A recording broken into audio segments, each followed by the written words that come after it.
What's up, players? WWE Hall of Famer Teddy Long. And on May the 13th, I'm going to be in St. Louis, Missouri at the Aviator Hotel for one of the biggest wrestling events in the history of professional wrestling in St. Louis. It's going to be the annual Bruiser Brody Memorial.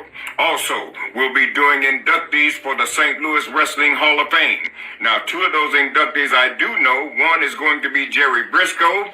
The other one is going to be the legendary manager James J. Dillon, and many, many more. Also, we will be celebrating 64 years of wrestling at the Chase Auditorium in St. Louis. I've been there several times myself. Can't wait to get back on May the 13th for a big fan fest. Wrestling St. Louis Hall of Fame, also the Bruiser Brody Memorial. A lot of things happening there at the Aviator Hotel on May the 13th. I'll be there along with my co-host, Mac Davis, for our After Hours Road Trip podcast. We'll see you there, May the 13th, St. Louis. Holla, players.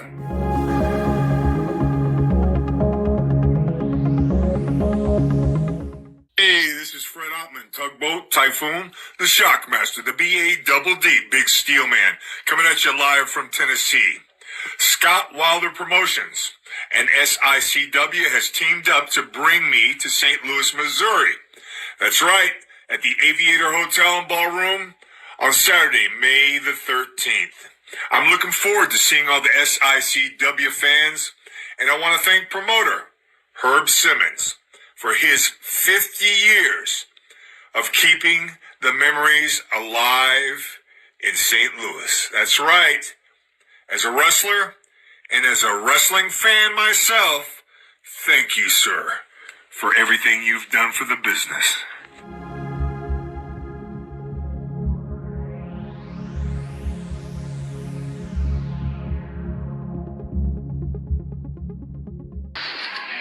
I'm bumped by the stuff and the girl just can't get enough. Saturday, May 13th, GT Collectibles and Toy Roundup are bringing me, Buff the Stuff Bagwell, to the SICW Fanfest in St. Louis, Missouri.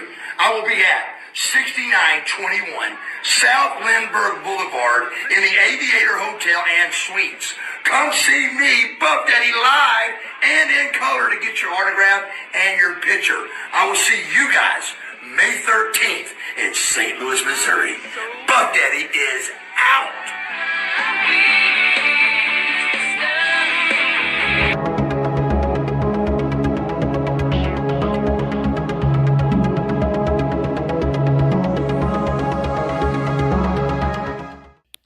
Hey, all you Widow's Peak freaks out there, guess who's coming to St. Louis?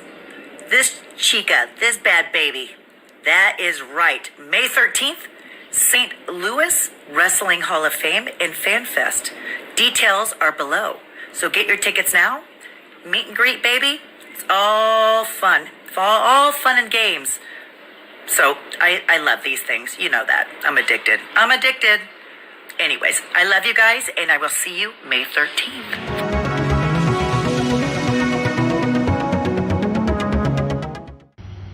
This is the Mile High Magnum, Dak Draper, and you are watching the I-70 Hot Tag Podcast. Reach for it. Reach for it. Reach for it. I'm Matt Seidel. This is the I-70 Hot Tag. What's up, everybody? It is one half of the beautiful people and 7-time women's world champion Angelina Love. And aren't you lucky? You are watching the I-70 Hot Tag. This is the walking weapon, Josh Alexander, current, reigning, defending Impact World Champion, and you're watching the I-70 Hot Tag.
I'm Marcus Buff Bagwell, and you are watching the I-70 Hot Tag, baby.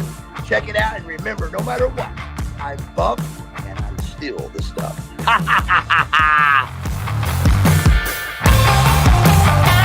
And now, CR Media presents the I-70 Hot Tag with your host, Chaos Chase, and the real Josh Elliott.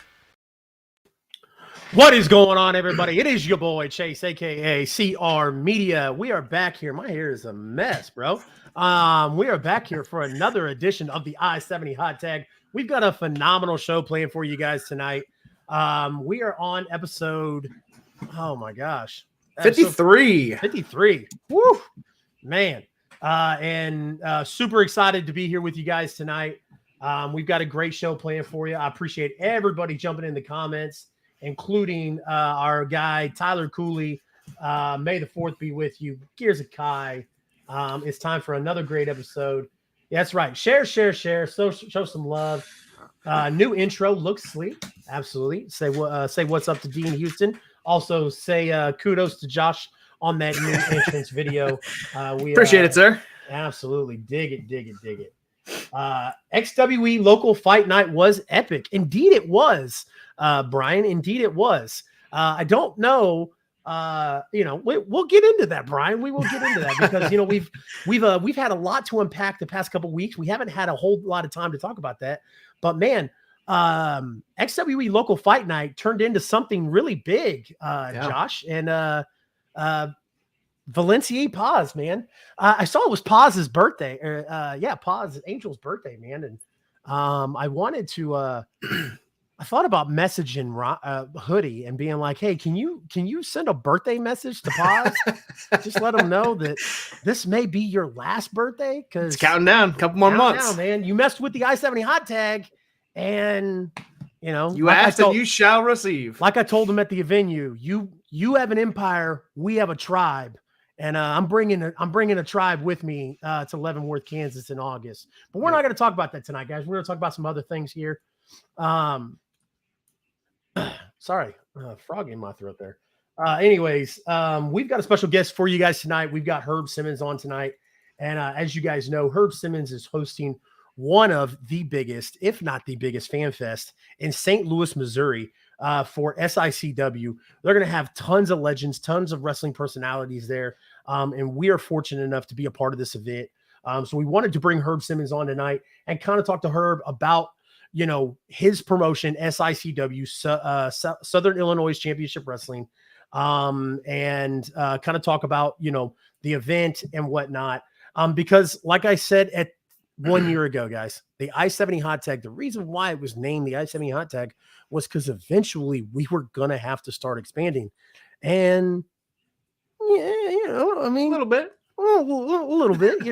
So, but before we get started, guys, I just want to give us, go through all the mumbo jumbo. We're live on Twitch on CR Media 1988. Guys, we're talking about winning a Red Strap NWA United States Championship. I know you guys think, oh, well, why would I watch it on Twitch on twitch.tv/CR Media 1988? Well, guys, if you watch it on twitch.tv/CR Media 1988 and you subscribe, which is $4.99, or if you have Amazon Prime, you can use your Amazon Prime sub, you get one entry into winning this NWA United States Championship. You also can get an entry by sharing the I-70 Hot Tag on your social medias. And you also can get an entry by following, liking, subscribing to the I-70 Hot Tag on all forms of social media. Guys, it's super easy. I'm giving this bad boy away for free. Yeah. Unfortunately, I still don't have it down here. I need to go get it. I have no idea what that is up there. Anyways, it's not the belt. So, right. But, want to give a shout out to our sponsors, Big Daddy's Donuts, who's our main event sponsor, and Dean's Trophies. Shout out to those guys. Guys, if you haven't already, make sure you follow CR Media on all forms of social media. You can find me on Twitch, Instagram, Twitter, Facebook, TikTok. And then I'm going to turn it over to Josh to thank our guest from last week and to talk about his social medias and the I-70 Hot Tag social medias. And then I'm going to let Josh go ahead and introduce our guest as well. So Josh, take it away, my friend. Yes, sir. So you can follow me at The Real Josh Elliott. I'm on all forms of social media, Facebook, Twitter, TikTok, YouTube, and Instagram. But as Chase said, to enter for that belt, if you guys all already follow us, most of the people here in the chat already follow us on some sort of social media.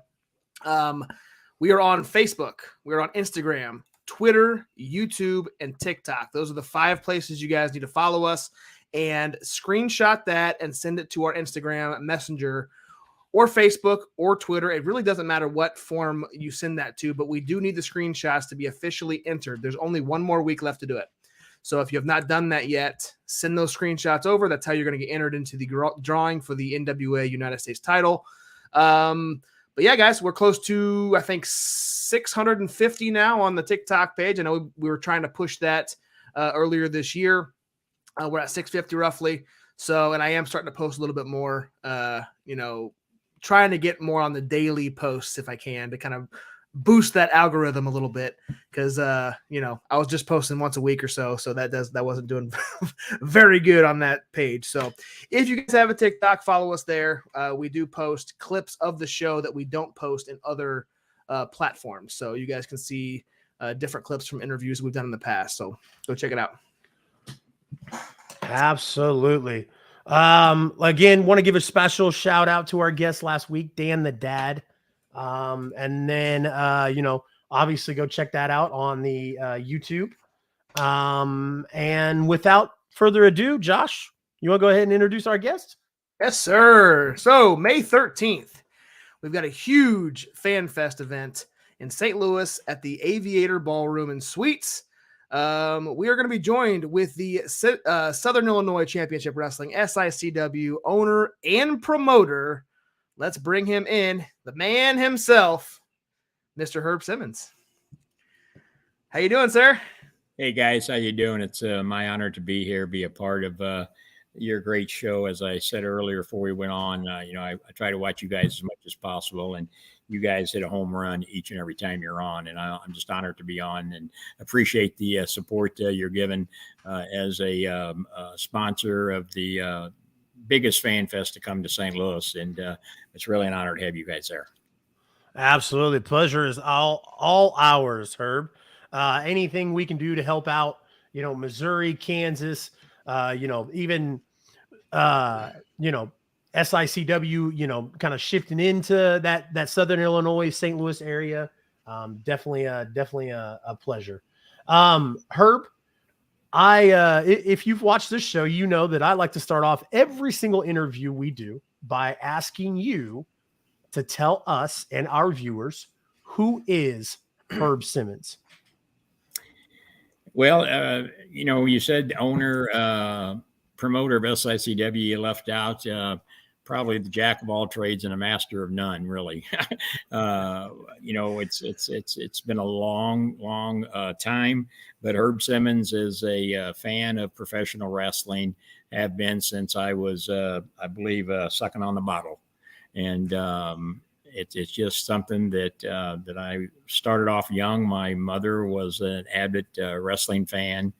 Some of my brothers and sisters kind of liked it, but not as much as my mother and I did. And that was kind of the bond between the wrestling and the Three Stooges and Tarzan. Those were our favorite shows that we would watch. And but the wrestling was the bond there. Growing up, grew up in the housing projects in East St. Louis, Illinois. Come from a family where my mother raised us children. She worked hard, and she instilled upon us, and especially myself, that you go out, you respect people, you get the respect, and help people when you can help them. And that's what I've tried to do all my adult life, and I still continue to do that to this day. But my escape from everything else, the day job, is the professional wrestling, the old school. That's awesome. You've ran SICW for decades. Kind of tell us about the early years of SICW and kind of the process that you went through in starting the company. It actually started off on just kind of I grew up as a fan, as I said, and I knew as I was getting older that, man, this thing really intrigued me. And of course, I went back to the days of wrestling at the Chase. I grew up in that St. Louis area on the Illinois side, where, wrestling used to be on a Wednesday night. A lot of fans that watching your show now probably said, no, he's too old. You don't know what he's talking about. It was always on Saturday night and Sunday morning. Well, going back to where it was first on a Wednesday night, and it was on Channel 5, KSDK out of St. Louis for a short time before it went to KPLR TV Channel 11. So early on, it was just kind of like being that fan. And there used to be a place in East St. Louis called the Social Center on 9th Street, which was just about 3 blocks from where we grew up in the housing project. And they used to have matches there. That's where I first got to meet Lou Thez, Pat O'Connor, Cowboy Bob Ellis one time. In fact, he had a flat tire on his Cadillac one night. And I know I didn't help him change it because I was kind of young, but I got to stand out there and watch him change his own flat tire with my mother. So, but I wouldn't know. I didn't know the difference between a lug nut or the lug wrench or whatever. But I just knew he was one big guy and had a horseshoe on his trunks when he wrestled. So, but that's what I first got introduced to the wrestling, was right there at the Social Center. And I told the story just a month ago. I ran a show at the Shriners, which was about 4 blocks away from where I grew up at, and in East St. Louis. And so it was kind of like coming back home to do that show. But, things kind of developed after that. I continued to grow, continue to follow the business, got more intrigued of, guys like Johnny Valentine, Dick the Bruiser, Gene Kaniski, John Paul Henning. Then I started doing some research on even the older stuff, Gorgeous George, Haystack Calhoun, Ernie the Cat Lad. And so I just became read more. Anytime I could find somebody to take me to a show over in St. Louis, I would get to go. But then I ended up meeting a gentleman who turned up to be one of my good friends, a gentleman named Larry Matisek, who was the voice of St. Louis wrestling for many, many years. And of course, then he introduced me to Sam Muchnick, who was the godfather of professional wrestling. I don't care what anybody says. Some people may debate that, but I'm a good debater. And I've got years and years of wisdom that he gave me through Larry and with Larry that I can back that up. He was a lot of the guys that'll be with us on May 13th will tell you the same thing. Sam was the man. So, I mean, it developed.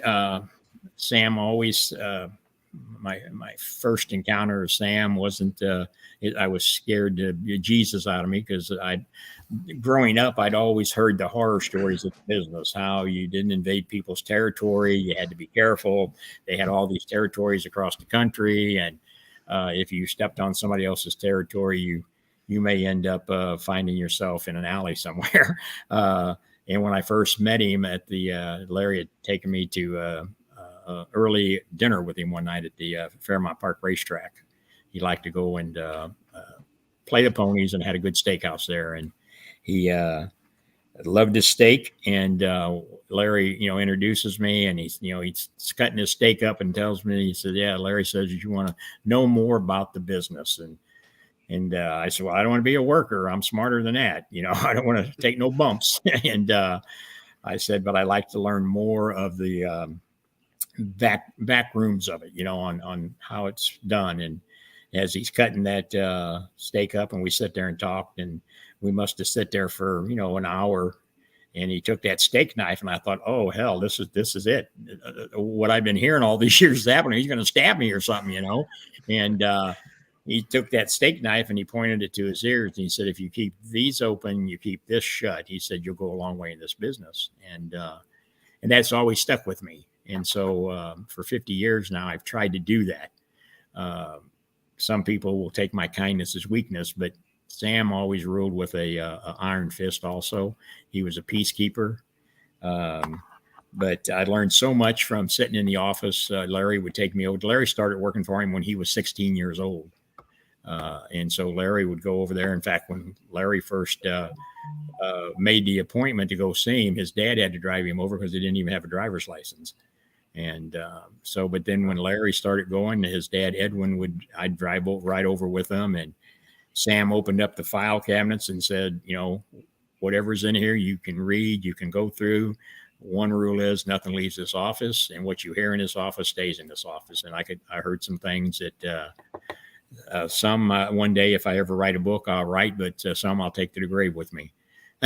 But and then, I got to meet so many guys, Gene Kaniski, you walk in there one day and there's Big Gene sitting there talking, or with her Billy Watson, or hear Sam on the phone with Paul Bosch, the promoter down in Houston, and, kid at a candy store is what I was. And, Right. And I don't have any regrets about that whatsoever. It's been one heck of a ride. And everybody says, well, what would you do differently? And I said, man, I can't think of one thing other than if I could, I'd say I'd want to be Sam Muchnick.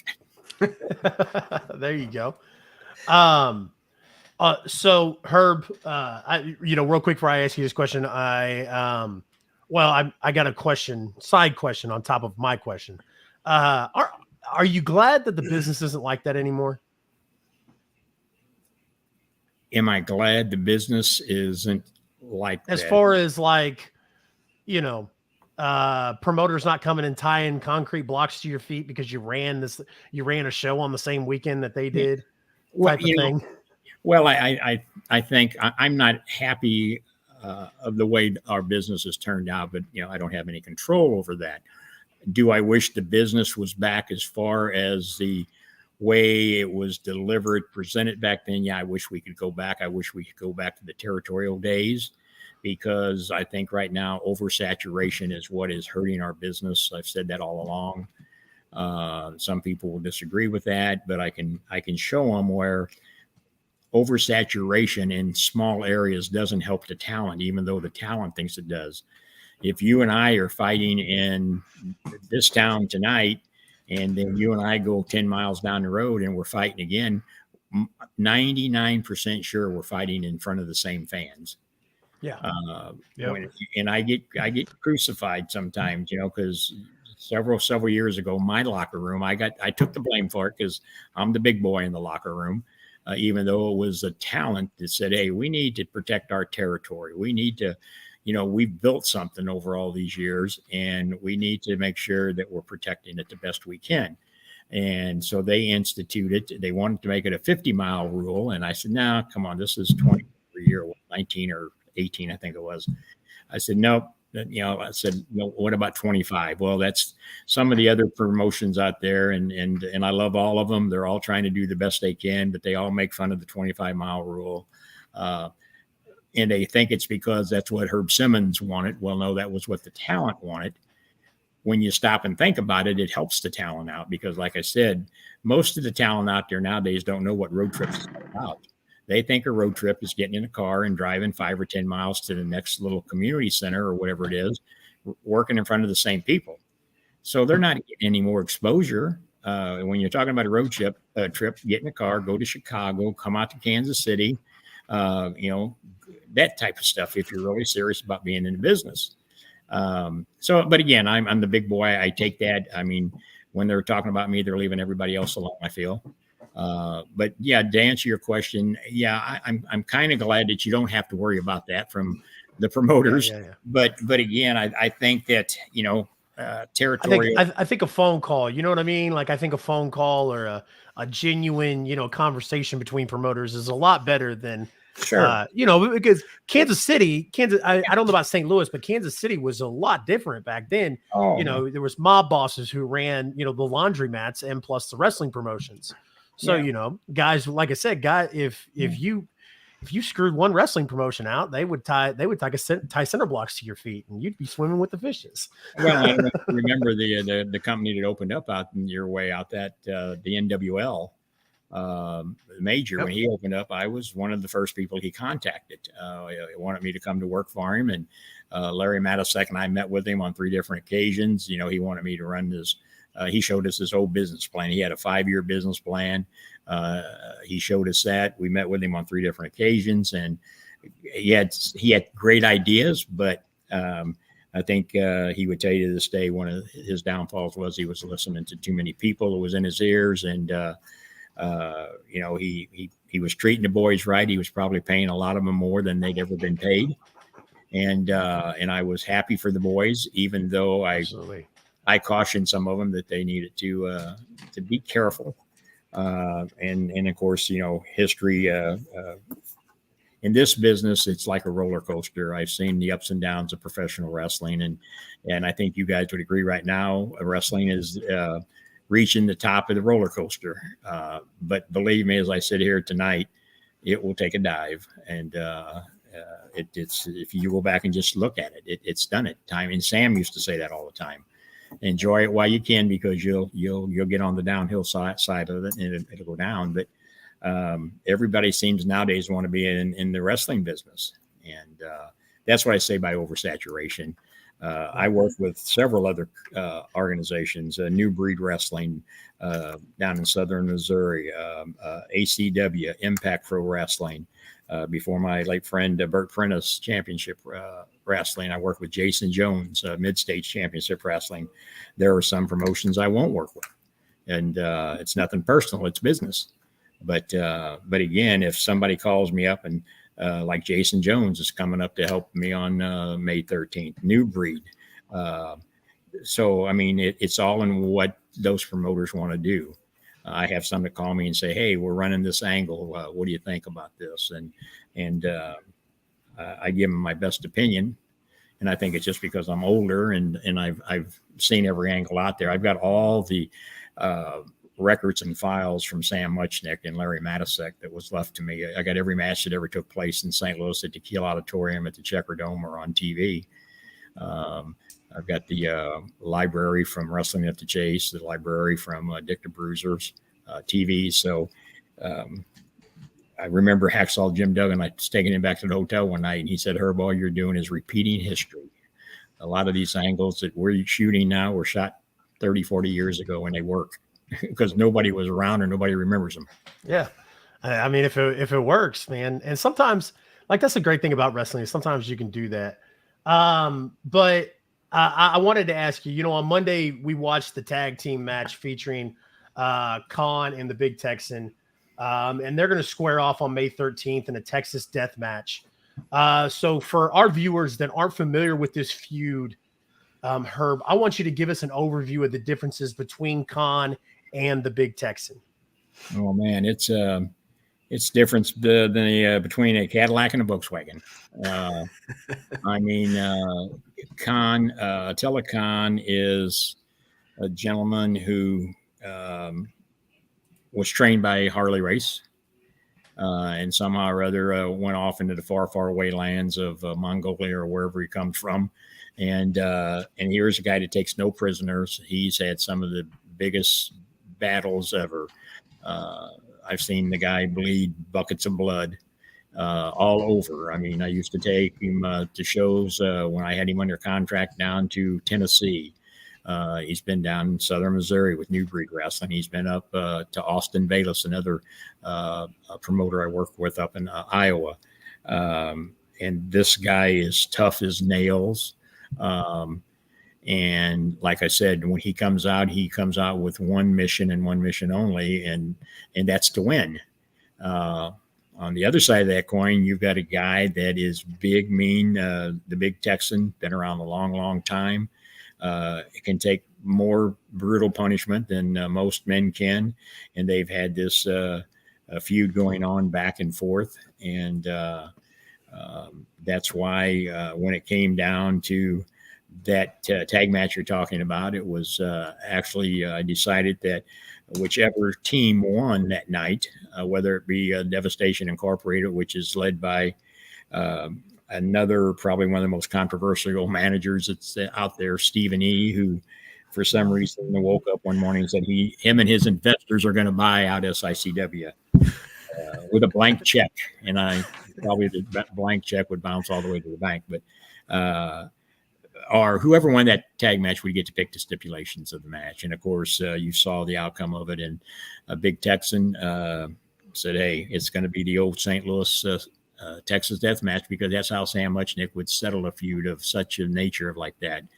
And of course, the first thing I did is reached out to Dory Funk Jr., whose father invented the Texas death match back in 1959. And so we did an interview with him, and he laid out all the stipulations that his father invented back then. And that's what we'll be doing on May 13th when a telecon puts the SICW Classic title on the line.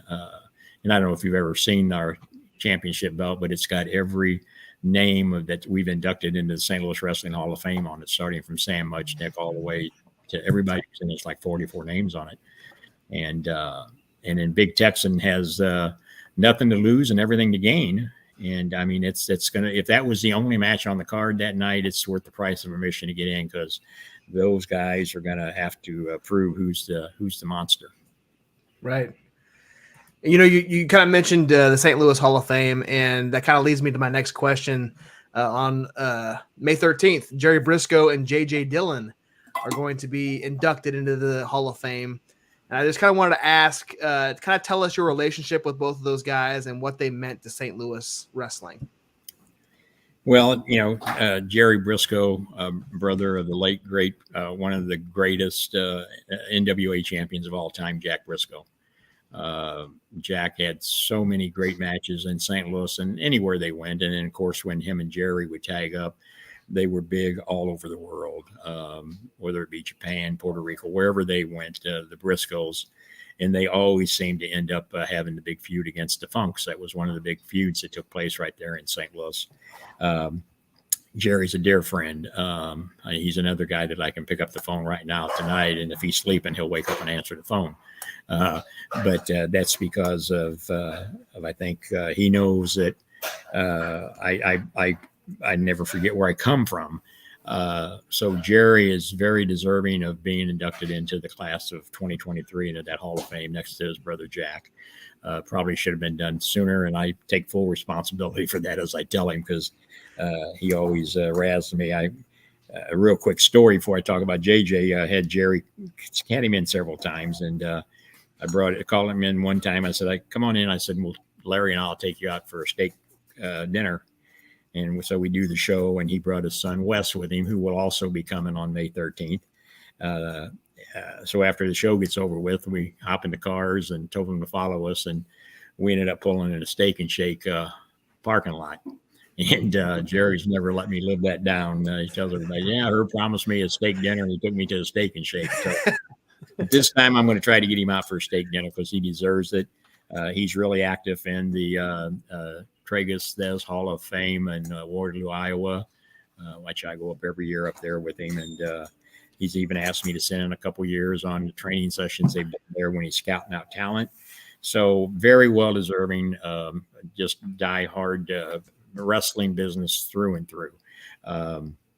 J.J. Dillon, you're not going to find a more big-hearted individual than J.J. Dillon. Here's a guy that did a lot of work in the Kansas City area back under Bob Geigel and Pat O'Connor and Bob Brown and all of them. When All-Star Wrestling was out there, had tagged up with Harley Race many years, was in St. Louis quite a bit, and then look what he did. He ends up moving on and becoming leader of the Four Horsemen. Became one of the right-hand men to Vince McMahon, used to be at Vince's house every Sunday for dinner and when they were going over shows. And the guy is, I'm telling you, if you sit with him and talk, he'll memorize you for hours and hours of stories that he's got. And just really sincere about the business. And I'm so excited that he's going to be inducted into the St. Louis Hall of Fame. His lovely daughter, Pam, is going to be with him. And she is such a lovely individual, take care of her dad, and it's really good she can come with him. But so I'm really excited about, Larry and I and a few other people started that St. Louis Wrestling Hall of Fame. Nick Redenauer, who runs the pro shirt shop in St. Louis, one of my referees, senior referee, And then we added Tony Costa, who we also have his name on it because it's called the Bruiser Brody Laramatissic Tony Costa Memorial. When we lost them three, we added them to them because they all three were in the business a long time.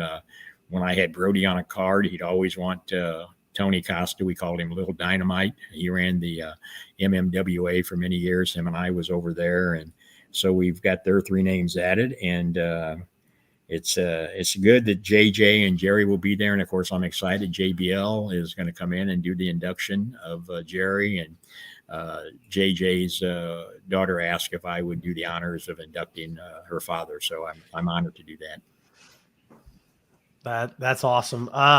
It's crazy, Herb, like growing up, my generation, we know Jerry Briscoe as one of Vince McMahon's lackeys, Stooge. One of his stooges, and the evening gown match between him and Pat Patterson and stuff like that. Didn't mean to make you lose your drink there, but it's crazy because it wasn't until the Briscoes, the Briscoe brothers, Jay and Mark, bursted on the scene in ROH that I went back. I was old enough to appreciate the business more. I wasn't so much of a kid. I was a little bit older. That I went back and watched what Jerry and Jack did. And it's crazy what they did for tag team wrestling and what they, what history they brought and what trends they set it back then for tag teams. So it very interesting, especially when you mentioned, them being inducted into the St. Louis Hall of Fame. That's going to be very, very awesome for them. But let's talk about Fanfest. It's going to be the biggest Fanfest in SICW history. Some of the names that we're going to see there are going to be the $1 Million Man, Ted DiBiase, Zero Dimes, Enzo Amore, Victoria, Widow's Peak, Buff Bagwell, Buff the Stuff, and the man himself, Haku. Haku has always been one of the most intriguing individuals to me, because I've just heard the most outlandish stories about Haku. And I love it. I'm so excited. Obviously, like, we're going there as, we're going to have a table there, but I'm going there as a fan too, Herb. I mean, it's going to be a long day, my friend. So I will definitely be making my rounds, but tell us and our viewers what they can expect at Fanfest. Well, what I hope they can expect is everything to run smooth.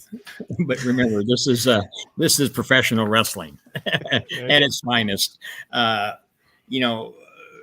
Real quick, this started off as something that we were going to bring in, 5 or 6 names, which we've done in the past. I mean, a year ago in Belleville, Illinois, we had 13 legends in. Rock and Roll Express, Jerry Lawler, Sergeant Slaughter. And so I thought, well, we'll do this one here. And Nick came up with the idea. So why don't we do one over in Missouri at the Aviator? I said, let me think about it. Well, I thought about it for a while, and I said, okay, let's do it. And then all of a sudden, the phones start ringing. And one of the guys that called me was the $1 Million Man. Ted and I have been friends a long time, and he's helped me out of some pinches when I needed somebody at the last minute, as he calls pinch hit. And he called me up one evening about 8 o'clock, and he said, hey, why haven't you called me yet about that show you're doing? And I said, I can't afford you for this one. And he said, Herb, he said, what St. Louis has always meant to me? And he said, there is no Ted DiBiase or no $1 Million Man if it hadn't been for St. Louis. And he's told that story many times. I heard him tell it. So that kind of set in with me, and I thought, wow, maybe there's other people out there that feels the same way. And just to show you how that worked, just a week ago, I booked the Baron von Raschke. whose picture's not on the poster because this is an old poster that I've got laying here in front of me. But the newest and latest one, which I hope there will be no more added to it because we're about a week away. But the Baron was the last name. But Baron was a big draw in St. Louis. He had one of his first matches there against Pat O'Connor and got lost at Kiel Auditorium. And of course, in the business, we call it leaving the opponent out there to dry because he actually got turned around and came in from the opposite side of the arena, and everybody thought it was a part of the show, but he actually got lost. And but the Baron is a great guy, and his daughter's coming with him. But so what I want them to expect is that's why we've tried to keep it as reasonable as possible. A lot of FanFest. Sometimes get outpriced, and people's only got so much money these days. But I want them to come and enjoy themselves. We've pre-sales has been going for the last couple of months now. We're going to have a line for those folks that went online and got them to where they don't have to stand in line that day and buy the package that they want. To try to speed it up, because I feel that if these legends and them are coming in, giving me their time, I don't want the fans standing outside. I want them inside, meeting and greeting, and if they want an autograph, in which they'll all be selling their photos or whatever goods they'll be bringing. Some of them's got books that they've written. They'll have them for sale, like Ken Patera. He's shipping me a case of books that. I told him it was too weak to carry him himself, so he's shipping them to me to have me take them. So, but I think it's going to be good. The doors will open at 10 o'clock. About 1 o'clock, we're going to take a little break. I mean, they'll still be able to go around the little ballroom, but we're going to do a little question and answer sessions with some of the boys, where the fans will be able to interact with them that way. And 5 o'clock in the evening, we'll do the Hall of Fame induction. We've got a special guest going to be there. Her name's Darla Staggs. She's receiving the Sam Muchnick Award this year. Darla attended her first wrestling match in 1959 at Kiel Auditorium. Now everybody says, wait a minute, look at the picture on there. She's not that old. Well, when she attended that match, she was being held in her arm by her fathers and watching Pat O'Connor take on Dick Hutton for the NWA title. And when the match finished, he was so excited he ran around the ring with her in his arms. So she's been when I say lifelong, he hasn't missed too many matches in the St. Louis area. So she's been a good friend of SICW and Larry Matisek. Before Larry passed away, she came all the way back from up north to be with him, to see him, because that's how much Larry had meant to her. And so she was deserving of the Sam Muchnick Award this year because she's a promoter. She's also on the executive board of the Cauliflower Alley, does a lot of work for them, runs their benevolent side of that, helps a lot of the boys out that has fallen on hard times. So there's a special place for Darla Staggs. And of course, then, Barbara Goodish will be there. She's out making all kinds of appearances now, and I kind of take credit for getting her out doing that, because there for a long time after that tragic thing back in 1988 that took place, she had to get out, and she's got the family side of Bruiser Brody that she gets to tell. We in the business knew the business side of Bruiser Brody, but there's a family side of him that she tells, and it's really great. But so I hope the fans come out. I hope they enjoy it. If they don't, I'm sorry for them. I don't know what else we could do. I mean, I think we've got the Masked Superstar is going to be there. Rip Rogers, some of the names that, if you don't know them, I mean, the Brooklyn Brawler, Barry Horowitz, Tugboat, Brutus the Barber Beefcake, Stan the Lariat Hansen. Yeah, Stan Hansen. Now there's a guy that, and I'm kind of counting on, if you look at what's stacked up in that main event, okay, we got the Big Texan. Yep. And then we got Stan the Lariat Hansen. We got JBL, probably all going to have their cowboy hats on. So I'm kind of hoping that that kind of puts a little fear in Attila Khan. because it's after all, it's professional wrestling. You never know what's happening. One of the guys that I think you're going to really enjoy meeting is the grappler, Lynn Denton. I don't know how much you've researched him, but there's a guy that's got a career, and of course, you can't have any type of fan fest without Jimmy Hart, the mouth of the South. There's a guy that just I don't know where he gets his energy at, but I call him every year on his birthday, and then he's just thankful he gets to be another year older. But this guy is on the road all the time, and in fact, I've got him on May 20th. He's coming in after he's there on the 13th. I bring him right back in down in Shawneetown, Illinois. Him and Tony Atlas and Cowboy Bob Orton. Bob Orton will be joining us on May 13th. He runs my Ace Wrestling Academy for me. And so Spike Huber, son-in-law of Dick the Bruiser, is going to be with us. Bushwhacker Luke, even after what he's just went through with Butch, but he's a trooper. I mean, he and that's what you got to look at. These are the guys that live up to their commitments.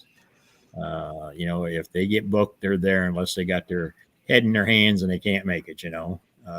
Nard the Barbarian. I worked him and Bruiser Brody back in the 80s against one another. And so I'm looking forward to putting him in here.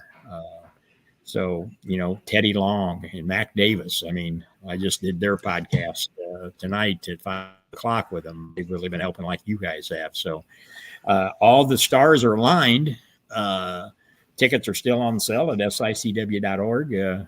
Hopefully, if they haven't got it yet, after you guys continue to keep pushing it, hopefully we'll sell a few more, and everybody come out, have a good time. And I think it's going to be something that will be talked about for years to come.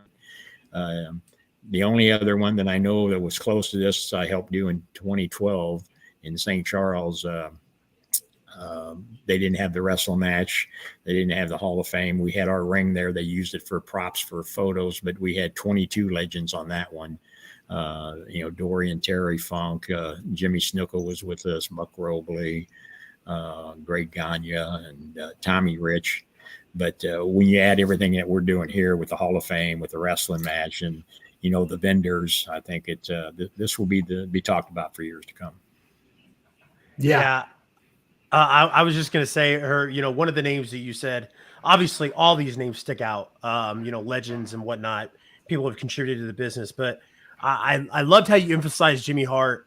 And I'm going to tell you, about 4 years ago, I went to an independent wrestling event with Jimmy Hart was there. And I've had promoters that Josh and I have worked with that told me that he still to this day will do it. And which is crazy because I'm not going to say 9 times out of 10. I'll give the boys a little bit more credit.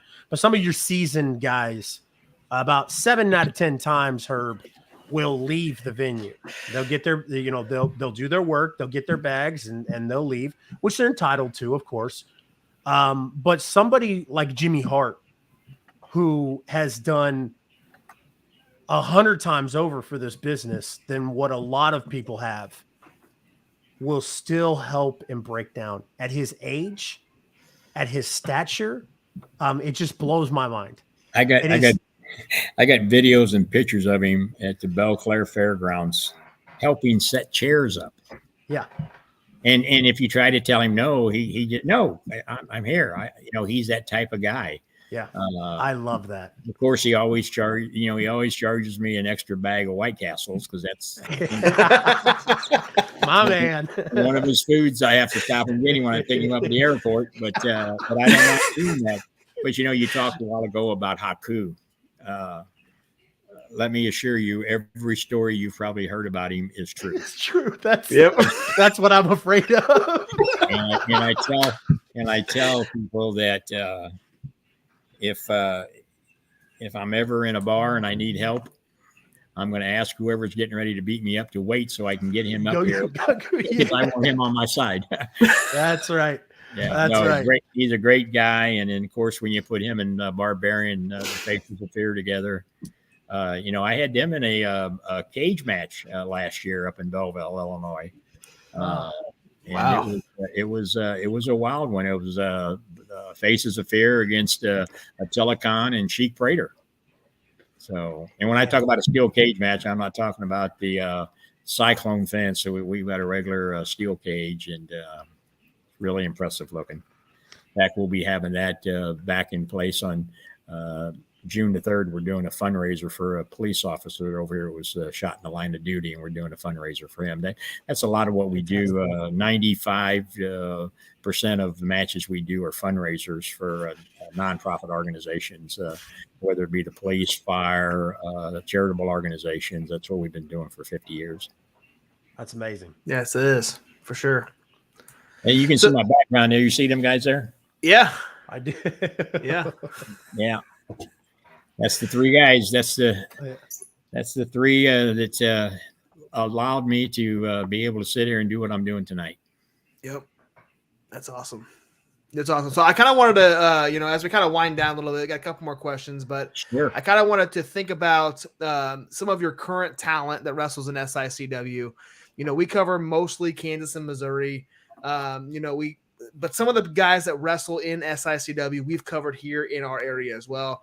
We saw Brandon Beretta in the Battle Royal last Monday on the 2022 Battle Royal. Superstar Steve has wrestled for you. Benjamin Trust, I know, has appeared on some SICW. I believe Austin Mulitalo, if I'm not mistaken, has had some matches there as well. Kind of tell us to the moon with that kid. To absolutely, the moon. Absolutely. I just kind of wanted to see if you wanted to kind of promote some of your young up and coming talent that wrestles for you in SICW. Who should we look out for in 2023? Oh yeah. Well, I'm going to tell you, I take nothing away from my locker room because, every promoter likes to say they've got the best, and they should. But I'm telling you, when I talk about the cream of the crop, SICW is got it. I'm telling you, the Night Train, Gary Jackson. Here's a retired military person that we used to sneak into the Chase, the wrestling at the Chase when he was 15, 16 years old. You had to be 16 to get in there. So we would sneak him in at 15. His mother was a good friend of Mickey Garagiola, and he loved wrestling. And this guy, he has not changed a bit. It's not missed a step. He's been on, did work with WWF. He's done work with WCW. Everybody in that locker room, the guys you just named, Brandon Beretta, graduated the Ace Wrestling Academy. And I tell him each week, if he stays healthy, and if he keeps that thing that's in between the ears, inside of the skull there, straight, he has the potential. Bob Orton has told him. He's got the potential. And I think if you ever get a chance to talk to him or interview him, he'll tell you so far in his very short career, being able to, one, be trained by Bob Orton Jr., but two, get to be in a tag match with Bob Orton Jr. and wear a cast on his arm with Cowboy Bob Orton Jr. has probably been the highlight of his short career so far. Not too many young talents get that break this early on. His tag team partner now, we call him the Top Guns, Joey Vanetti. I think you're going to hear a lot out of him. You mentioned superstar Steve Fender, another guy trained by Harley Race. Guy's been all over. I don't know how many trips he's made to Japan and back.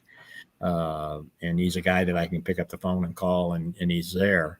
We talked about the big Texan, Bobby D, the winner of last year's Bruiser Brody Battle Royal.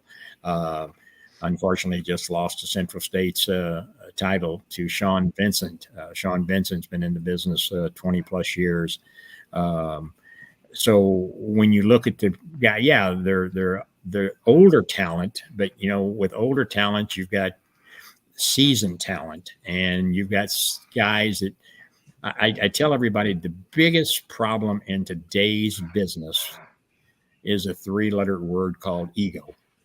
If this younger generation that's in this business, and I love all of them because I admire all of them going out there doing what they're doing, but if they could ever learn to check their ego at the door, because as I try to explain when I've done these podcasts before, what good does it do for a promoter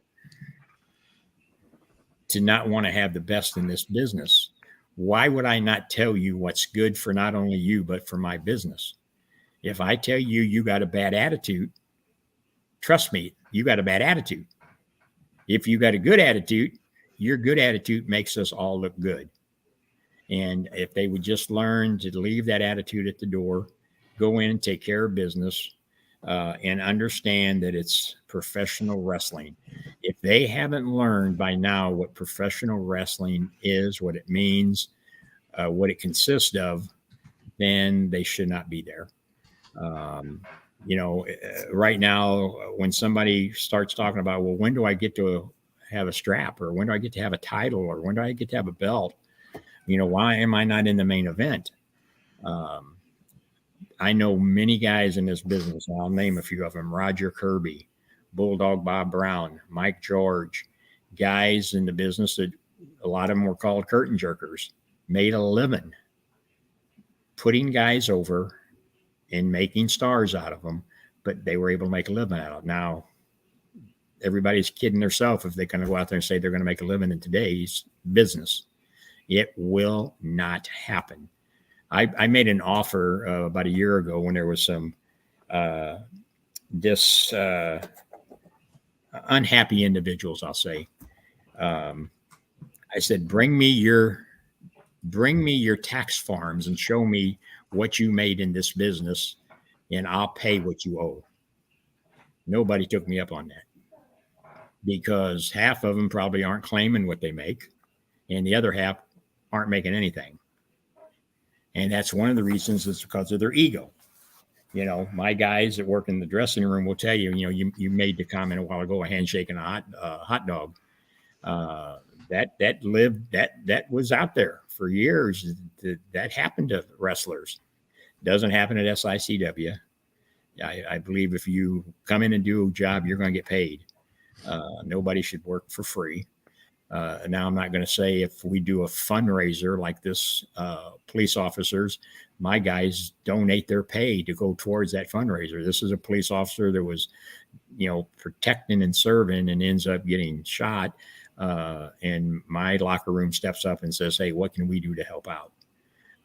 Those are the guys that go above and beyond. And those are the guys, the Gary Jacksons, the Big Texans, the Bobby D, everybody in the locker room. And I give them the choice. If you want to do it, fine. And not one of them said, no, I want to be paid.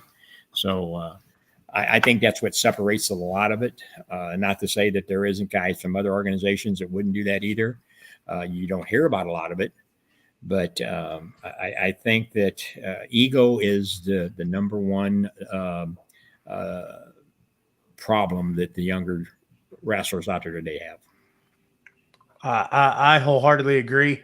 And I'm glad it means a lot. One of the things that, Herb, I'll tell you, when we started this, I have a strict rule of we will continue to support any promotion on the Kansas, Missouri, I-70 line there is, until I find out they don't treat their talent well.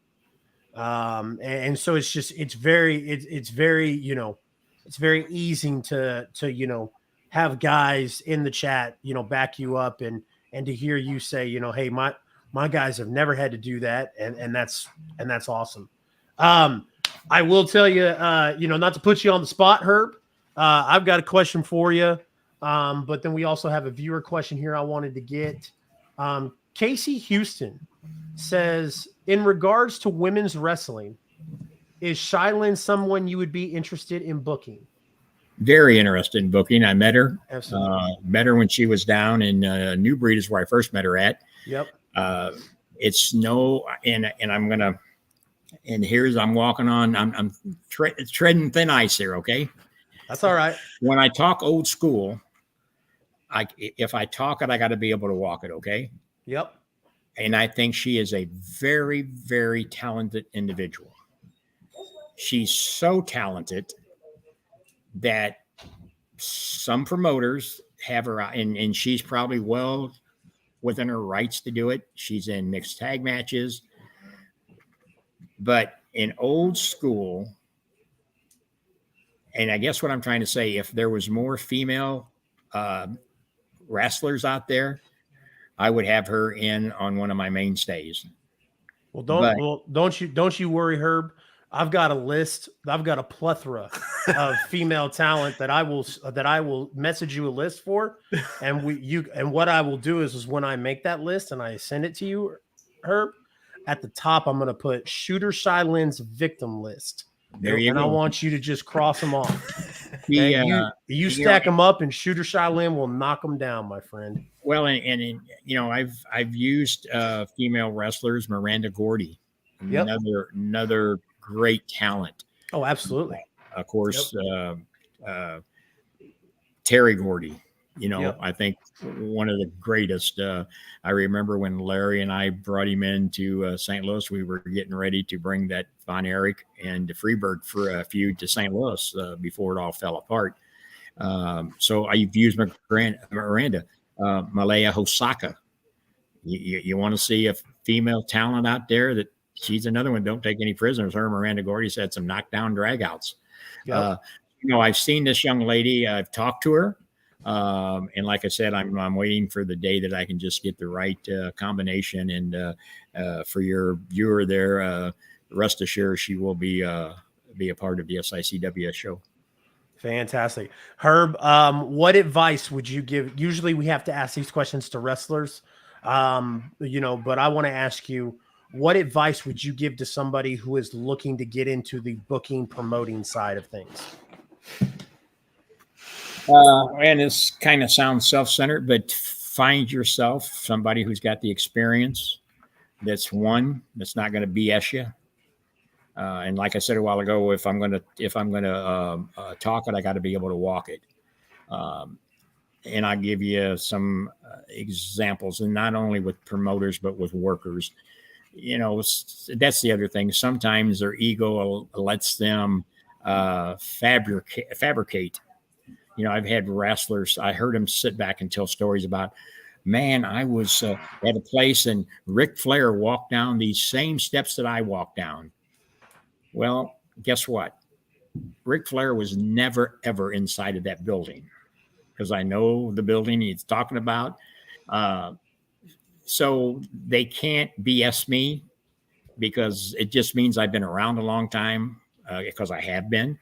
But I would say if there's somebody that is looking to get their feet wet in the promotional side of it, you can go out there and Google it and all that. But get somebody that you can trust, and somebody that has walked it and talked it, because you've got to be able to make the right connections. You got to be able to network. I can assure you, the 50 plus people that's coming in on May 13th, 99% of them that's on that poster, there are promoters across this country that could pick up the phone, and if they even could get a hold of them, and they would not come unless, one, they send them their money up front, their airfare up front, and all that stuff. And like I said, that's not something that happened to me overnight. I had to earn their respect. I had to build my credibility, what Sam and Larry told me to do. So a promoter that just wakes up one morning and says, hey, I'm going to be in business, you can try it. I can give you a list of names of guys that have, and it may have worked for 6 months or a year or maybe 2 years. I just had a gentleman yesterday text me and say, hey, I got my ring for sale. Just 2 months ago, he was calling me, asking me to bring some legends to a show for him. So, if you don't have the heart to do it, and if you don't have the credibility to get these guys to, and again, I get chastised for supporting the legends. I get people from other companies say, we wouldn't spend money on bringing in them old guys. We're all about this young talent, and I'm happy as heck for them. I'm glad they want to do that. But I tell people, if it wasn't for the old timers that are still able to get out there and make these appearances, we're doing this because of the foundation that they built. If it wasn't for them, I wouldn't be sitting here talking to you guys tonight. Yep. And again, I love all these the young talent out there. I don't like all the flipping and the flopping. And there's just look back at the injuries that you see are going on out there nowadays. no injuries like that ever took place back in the day. You know, go look at a Luthez against a Pat O'Connor match in Kaminsky Park, or a Pat O'Connor against Nature Boy Buddy Rogers, and see how much flipping and flopping they did around. And for 60 plus minutes, they sit there and had the crowd out of their hands. It's all in how you do it. But everybody wants to get their, 30 seconds of a high spot, and then they go, what do I do next? Or they do the same thing over.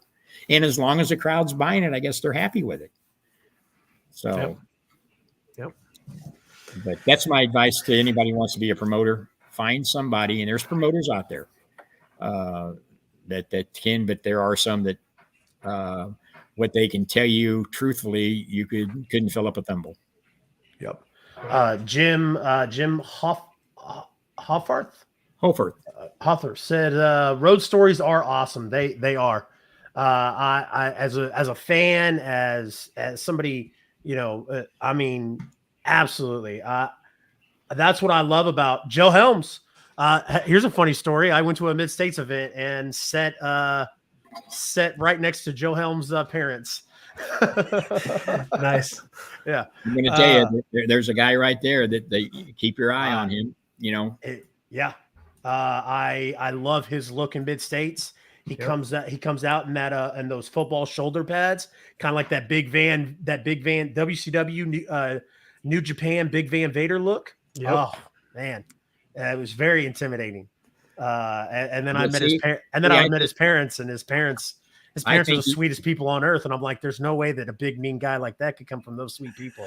I think he's intimidating without him. Yeah. And some of the opponents he goes against at SICW and things that also, as far as, because he's another one who gets in there and lays them in, and like the Big Texan. I mean, there's a guy that they can all talk about who delivers the best chop, and I mean, I got guys like the Big Texan. I got guys like Bobby D, Sheik Jake Prater, guys like that. When they slap you, sometimes you got to cover your ears, because I mean, it just echoes through the building. Yep. So. It's the guys, you can tell the difference of the guys who have been trained properly and been in it long enough because of the way they work. And if the younger guys would just listen, and that's what's so unique about the Ace Wrestling Academy, we've got guys that's got, almost 20 plus years in there helping Bob Orton train them. And of course, you've got Bob standing there. And if he doesn't like something that's going on, he'll take and hand those glasses to somebody. And when he climbs through the ropes, somebody's going to school.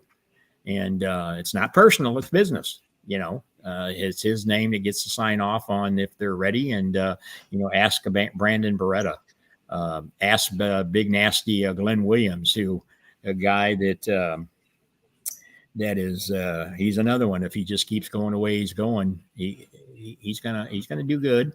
Will he make a living at doing it? About this much, if you can see right there, would ever think about making a living at doing this business. Yes. And I'm being honest about it. I don't give nobody any false hopes. Yeah. No, absolutely. Rather be honest with them than deceive them and string them along. What I will tell them is what we give them at SICW is we will give them exposure. We've done shows that no other place has. The Missouri Athletic Club, a couple years in a row. The St. Louis History Museum, the only show ever put on the show there, it was us. The Fox Theater, the only show ever produced there, SICW did. And that's what we like to do too, is the unique things, the Grizzly Stadium, minor league ballpark, GCS Stadium, they call it now, Fairmount Park Racetrack. It's things like that. And when we go on the road, we take the road shows, the rest of this year. I mean, we're pretty well booked up solid. Sandoval High School, Fairmont City, Illinois, Cahokia Heights. And these are all fundraisers that we're helping organizations raise money for. So it's a way that we help them out, and they come and support our shows. And what's good is that we go back year after year to these places. Fairmont City, this is our 4th or 5th year straight in a row. We'll be in there. Cahokia Heights is our 4th year. Swansea Fire Department, we were in there 8 years, raised them over $40,000 in 8 years. A year ago, we raised a fire chief $40,000 one night that had diagnosed with cancer. Man, that is awesome. That's amazing, Herb. Herb, let me ask you something. Like I said, as we're kind of closing this thing down, SICW's website, as far as like SICW merch, like t-shirts and stuff like that, can you buy stuff like that on SICW's website? We had never got into that until just about a year ago, and I had a company in the area that had built us a little website on there. And I'll be honest with you, I've never been that big of a fan of doing that. I like to have my guys sell their merch as much as possible at the shows. But there is some merchandise we had on there. We had some keychains, and we had some different things like that we were doing. Nick does some of our shirts for us at the pro shop. But again, I like shirts for a while, but I'd sooner let them make extra money that way. Kind of gives them a little extra change. I like for that. sure. So, Herb, where can we follow, or does SICW have a social media account? We have the SICW.org. That's our, the best way. And everybody said, up until about 7-8 years ago, I didn't know about social media. Right. And now they tell me I'm the social because I'm voting everything on it. And I said, until Facebook starts charging for it, I'll continue to use it.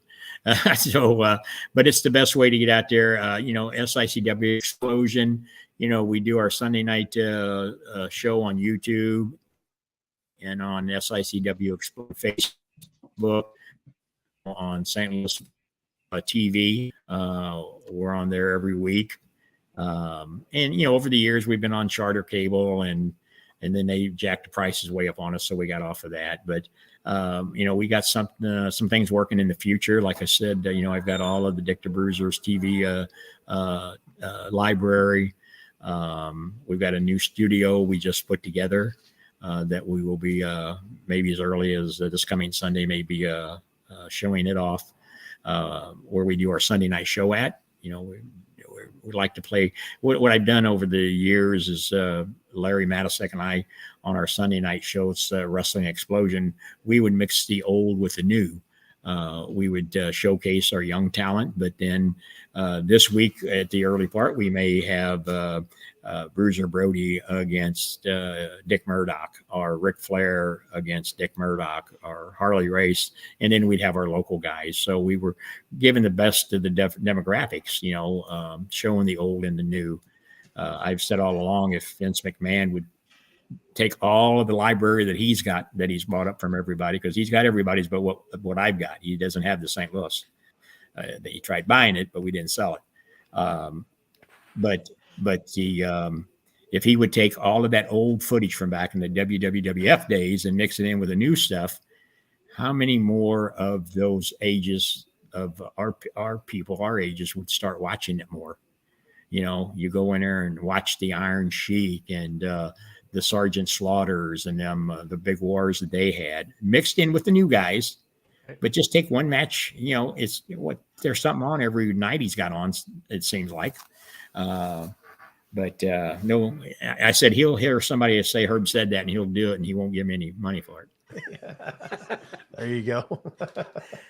Herb, I don't know if you heard at the beginning of the beginning of the show, but something we always like our guests to do is we'll put you center screen, and then once we do, if you could just do us a humongous favor and just say, "This is Herb Simmons, and you're watching the I-70 Hot Tag," we would greatly appreciate it, brother.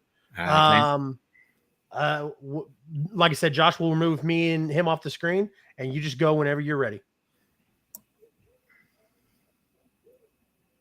Hey, this is Herb Simmons from SICW All-Star Wrestling, and you're watching the I-70 Hot Tag. Fantastic. Herb, thank you so much. Appreciate you taking the opportunity to do this. Herb, I mean, it's dangerous, dude. I mean, I'm the type of guy that I like to get a good bottle of scotch, and I would let you talk all night and tell stories, brother, and I would listen to them all night. Well, I tell you, when you are you both coming in on May 13th? Yep, we'll be there. Well, when you do, make sure you see Haku. Yep. And make sure he'll tell you about last year when after his match that he got to sit around in the locker room with my guys and partake just a little bit. And I mean, and that's what I like about even my seasoned guys in the locker room. They sit there and take notes from these guys. We had Ricky Steamboat in one night, and it was like he was sitting in the middle of the room and they were all on the floor around him and had notebooks out and just picking his brain. And that's what I tell guys. I had one guy tell me one night, he said, "Why are you spending this money on bringing these old guys in here? You should be paying us more." And it was a bad night that I had a few things happen. And I said, you probably should be paying me for the education I'm allowing you to get from a guy like Ricky Steamboat.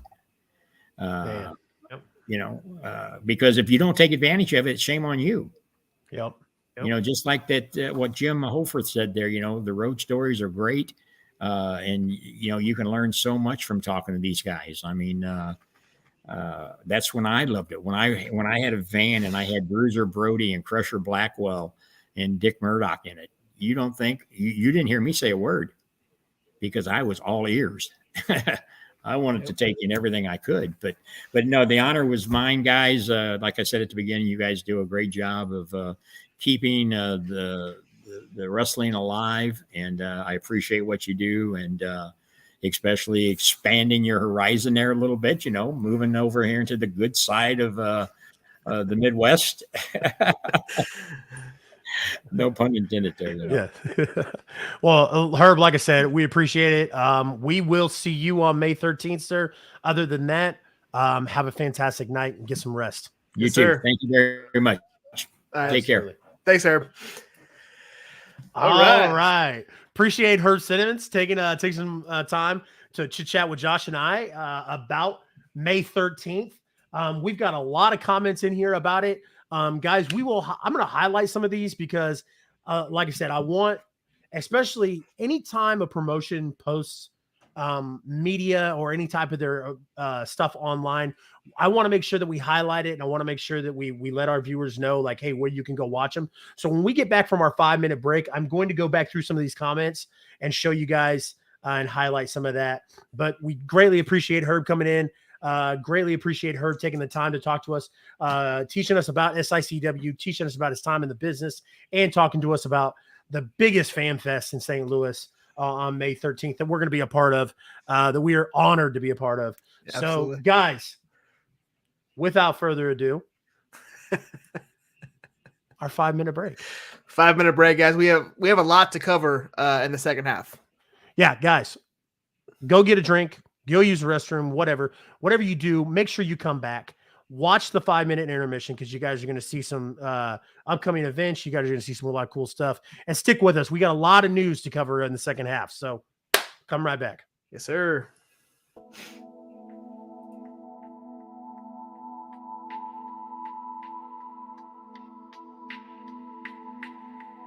Good evening and welcome to World League Wrestling. Big Jack Parker Jr.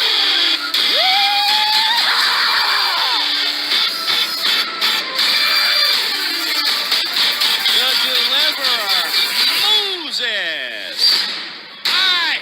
Superstar Steve, and the heavyweight champion of WLW.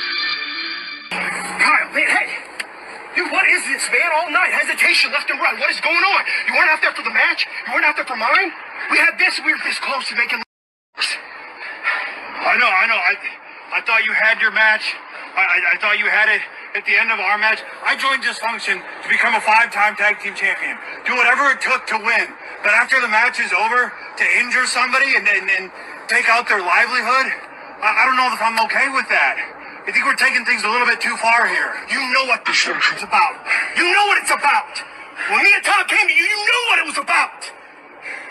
Seriously, we think this over. World League Wrestling is ours. But you need to be in it. You need to keep your head in it so we can take it over like we're supposed to. Think, Kyle.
Tri-States Wrestling, let me congratulate you on crowning your first ever heavyweight champion. I can't help but notice the tournament you used to crown that champion was -1 Rex Amadeus, the only guy in Tri-States with an undefeated singles record. But you know what? Let's look forward to the future. On May 6th in Chillicothe, Missouri, at the Sliced Bread Slam, it's going to be me in the finest Blair Dior. And Blair, I would love to tell you right now that the stuff I'm going to do to you is business only, but that would be a lie. Because the fact that you're standing between me and proving to everyone in Tri-States that I am the best, I take that very, very personally. So May 6th, the only thing fine about you when I'm done is going to be the stain that you're going to leave on that canvas. Trust me on that. So, Luke, I want you to bring everything that you have. I'm going to bring everything that I have and that I know. Because Saturday, May 6th, at the Slice Bread Innovation Center right here in the heart of Chillicothe, Missouri, Luke Langley, the Iceman, Tri-States Wrestling Heavyweight title on the line. And I'll tell you what, one way or another, win, lose, or draw, you hear the name the Iceman, you will fear the name, but respect the game.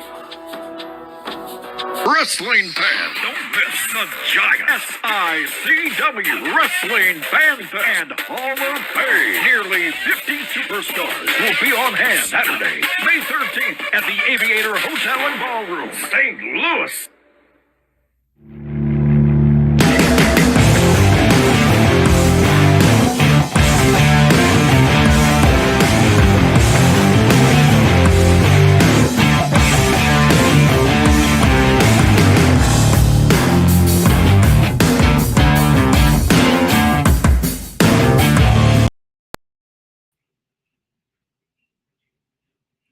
You're muted. Yeah. Tobias. Jesus, what is up with that hair? Oh my gosh. I gotta go hit the barber and get my ears lowered. Anyways, welcome everybody back to the second half of the I-70 hot tag. We if you are just now joining us, shame on you.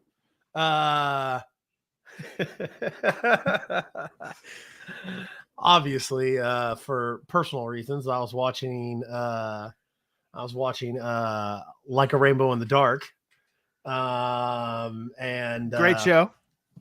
Great show. Yeah. If you guys are not aware, Journey Pro, which folded in December, all of their video library is on Independent Wrestling TV. So go Every check that show out. is there? Just about, yeah. Oh, nice. Except for the ones that were on Twitch. Okay, I got when you. they switched to Twitch. Nice. So I apologize. I have a really funny story. My son squirted me with one of those whipped cream cans while I was upstairs getting that. Yeah. Dimitri, love it. It wasn't Dimitri, it was Sebastian. Oh. But probably Awesome would job, have been something. Sebastian. Yeah. So anyways, oh great. That jackass Alex is going to be on the show May 25th. He is. That he is.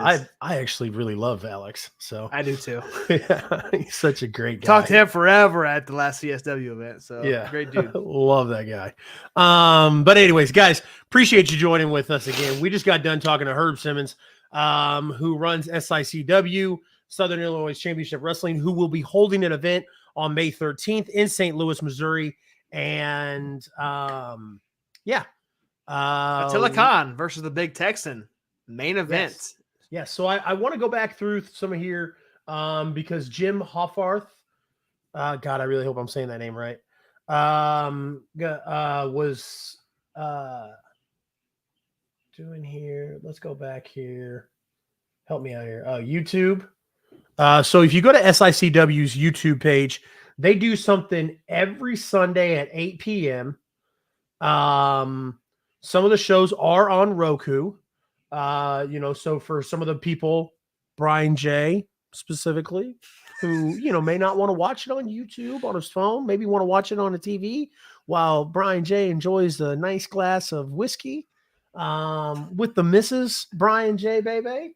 You guys can watch it on the Roku. If you guys have a Roku, I don't know. Everybody has a Roku, I feel like. But yes, definitely go check that out. And then get your tickets at SICW.org. Guys, if you're going to be in the St. Louis area, come check it out. Come say hi to us. And then come hang out with all these legends and stuff, man. It's going to be awesome. So 50 plus legends. And then if you guys can, man, they have an event after that, SICW Wrestling. They're going to hold over 30 wrestlers have been entered into the Bruiser Brody Battle Royal, which we watched on Monday, 2022, which was won by Bobby D. So it's going to be a fantastic event. So there's going to be double the amount of wrestlers as last year's. And from what I'm understanding, there's still wrestlers being added. So, if you guys can make out to the FanFest, come say hi to us. Like Chase said, we will have a table there. We're probably going to alternate back and forth on, we'll kind of talk to the fans as they come in. One of us will probably go into the ballroom, talk to some of the legends, come back, switch, all that good stuff. May 13th, Aviator Ballroom Hotel, SICW.org. Get your tickets. It's gonna be awesome. I have ways to watch, Chase. I just can't the 13th. Oh, I know. We know. Brian J. more than likely will be doing another event on May 13th. Which I You did mean not- that other event that decided to schedule at the same time we got something else going on? That company? I'm just messing with you. Yeah.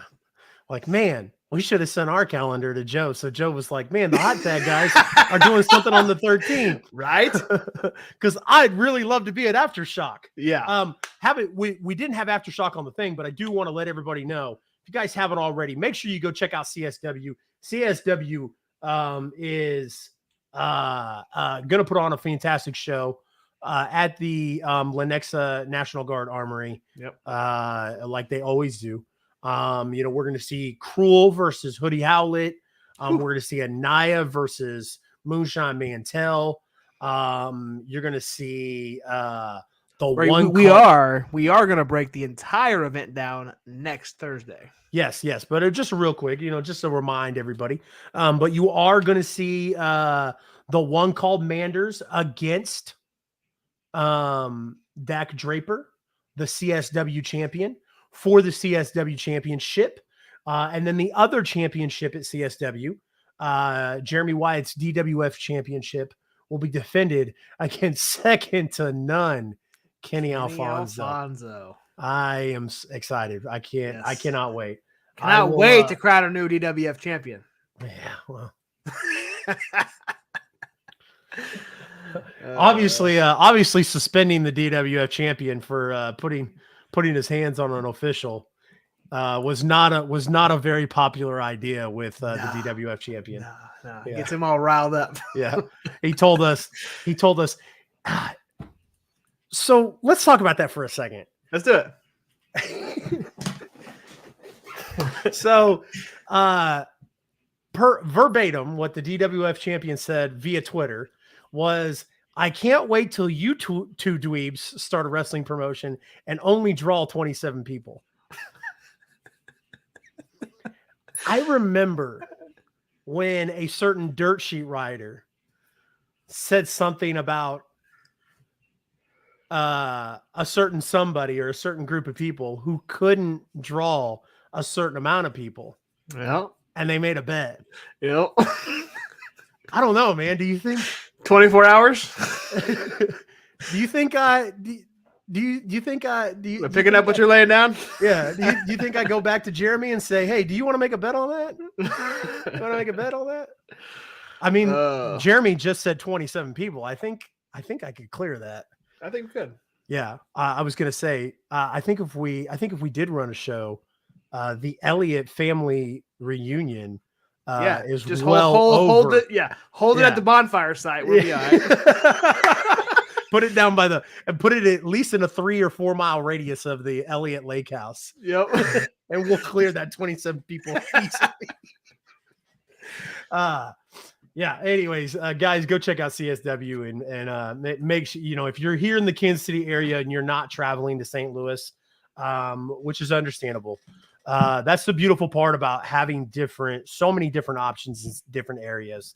Because if you're not going to be able to go to St. Louis, or you're not in the St. Louis area and you're going to be here in Kansas City, CSW is going to put on a phenomenal show. There's also going to be other shows that you can see as well if you can't make CSW. I mean, we're going to break some of those down. Yep. But right now we're going to talk about Glory Pro at the Pageant 3. So for those that don't know, I've been fighting a case of bronchitis that was like almost to an pneumonia, as they said. It was pretty severe. I was highly dehydrated. It had me out of commission for a few days. So much so that I almost... You almost gave the hot tag. I almost gave the hot tag today. And then also, yeah, dude, they gave me some steroids. Whew, man. Don't let Vinnie Mac hear that, man, because I'll get hit with a 90-day suspension. But yeah, man, They gave me some steroids that opened up my chest, man, and man, because last night when it was about to do the Dynamite post show, I felt like dog duty, And then, like I said, I got the steroids. They told me not to start the steroids until today. I did them this morning, and whew, man, I feel great. But anyways, so Sunday I didn't work, and how's that close? You almost traveled across the state. Yeah, probably not the best idea since I found out I had bronchitis. Right. Right. But yes, knowing who was there, I'm surprised you didn't. Honestly. Oh my god, dude. Yeah, I obviously I was a humongous Johnny Nitro, John Hannigan fan growing up. Followed him in Tough Enough 2, Tough Enough 3. He was my favorite wrestler. My favorite active wrestler, obviously, and right. So you got to you watched this live on Sunday. I did not. I had things going on Sunday, so I watched I saw. I was watching it in the Discord. Yeah. Anyways, and then I noticed like you would come in like once, stay for like 5 minutes, and then like you'd even come in and be like, "Has this match been awesome?" And then you'd dip out, and I'd be like, "I guess it was pretty cool, right?" Yeah, I jumped in. I think right as the Johnny Glory match was starting. Raheem De La Suede was coming to the ring, and then I watched the beginning of it, had to bounce, and then I tried to join a couple other times. I just couldn't stay with it. Just had stuff going on with the house, so I was able to watch it after the fact. So we are going to cover this event. I think we just go kind of back and forth each match if that's what you want to do. Yeah, let's do it. And kind of cover each one. Yeah, go ahead. So it starts off, man, it starts off hot, different than any other Gloria Pro event. We start off with an interview with Heather Reckless, and which stems to her bringing the cameraman to a merch table that Tootie Lynn was signing autographs, selling merch, whatever, as you see at most live events. The camera followed her and she attacked Tootie Lynn at her merch table, which ended up them going back and forth, beating each other up for, a couple minutes, finally broke it up. And that's kind of how the stream started. It started off hot. The two wins that Heather Reckless has quote unquote stolen, or whatever you want to say. She's gotten the wins over Tootie Lynn, which kind of speaks to the 2 out of 3 falls match that she's going to have later on. But that's how the stream starts. Also with some commercials with Powerhouse. If you watched it, you'll know the character Powerhouse. He was in it a lot. Yeah. So Jimmy Butler Chevrolet. Yep. Who, like Dan the Dad said last week, was a bid sponsor for them. Awesome job for them. Very, very happy. But so much so that they were able to move this from Fight to a free YouTube. So shout out to them. This is awesome. I'm glad everybody was able to watch this free of charge on YouTube. So match number 1, we had a 3-on-3 match. Chris Hendricks, ATM, and Marcus Muncherson, who we got to see live and in color at Grandel, took on Benjamin Trust, Edvin, and Orlandi. And fantastic match. I really enjoyed this. Really love Benjamin Trust. And the ending happened when Edvin hit the Ace Crusher, which is actually just a diamond cutter, on Chris Hendricks, got the pin, and Trust, Edvin, and Orlandi pick up the win over, I don't know if that's all Teams Forge members. I don't think ATM and Muncherson are Team Forge, but Chris Hendricks obviously is. So great start to the event, set the tone for the entire event. So I really enjoyed that. Absolutely. The next match, we got to see Jake something against Shigehiro Eri. And Shigehiro was actually at GCW when Brian J and I went down to St. Louis. He actually fought the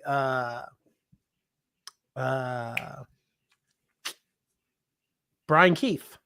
Oh yeah. Okay. Yeah. The Outlaw, Brian Keith. Yeah, I remember you telling me that. I was trying to think. I wanted to say the Texan, Brian Keith, and I was like, that's not right. The Outlaw, Brian Keith. But yeah, Jake something lands the Avalanche. Picked up the 1, 2, 3. Very good. Love watching Jake something. Dimitri does not. So Dimitri does not forgive Jake something. So. Yeah. Yep. He may not forgive, but he's definitely not going to forget. Yeah. He's seen, for whatever reason, he did Luke Langley, for whatever reason. But probably because Luke plays the babyface down in South Missouri. Yeah, but like I haven't told Dimitri. I'm not like, that's the same dude that beat up Mighty Micah with Jeremy Wyatt and Jay Fowler, right? And Journey Bro. I don't have the guts to tell him. Yeah. Oh man. He even does the hand like he was doing the handshake forever after Luke taught him the handshake. So he was doing it with everybody afterwards. So yeah. That's funny. Yeah. That's funny. Next match, Max the Impaler versus Sandra Moon, lightning in a bottle. I really enjoyed this match. Max hit Sandra with a lariat, picking up the win. Did want to point out, I don't know if you saw this or not. This was the first match Alex Strahan, future guest of the show, was the referee on, and looking sharp, man. Like had his hair slicked back. Yeah, got a haircut, got a weird haircut, but yeah, looked completely different than what we saw him at CSW. So I just wanted, I don't know why that caught my eye as he was refereeing this match. So love Max. Sandra Moon, I think that was my first time seeing Sandra wrestle, but yeah, great powerhouse as we always see out of Max. So they had a very good match. So I think I wish, as much as I love Heidi, I think Max, they do a fantastic job, wrestling and tearing through everybody at their events. So I think Max is, on the uprise, singles and tag, wherever you see. So absolutely. Alex just wants to be soup so bad. Wow. That's we talking that's sorry. That's highly offensive. I don't know anybody that would want to be Campbell Soup Myers.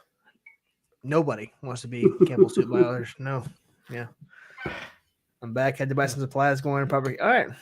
Appreciate you joining back, Dean. Going to camp till Sunday. Man, that sounds amazing. Gosh. I wish I didn't have to work. I'd go camp until Sunday.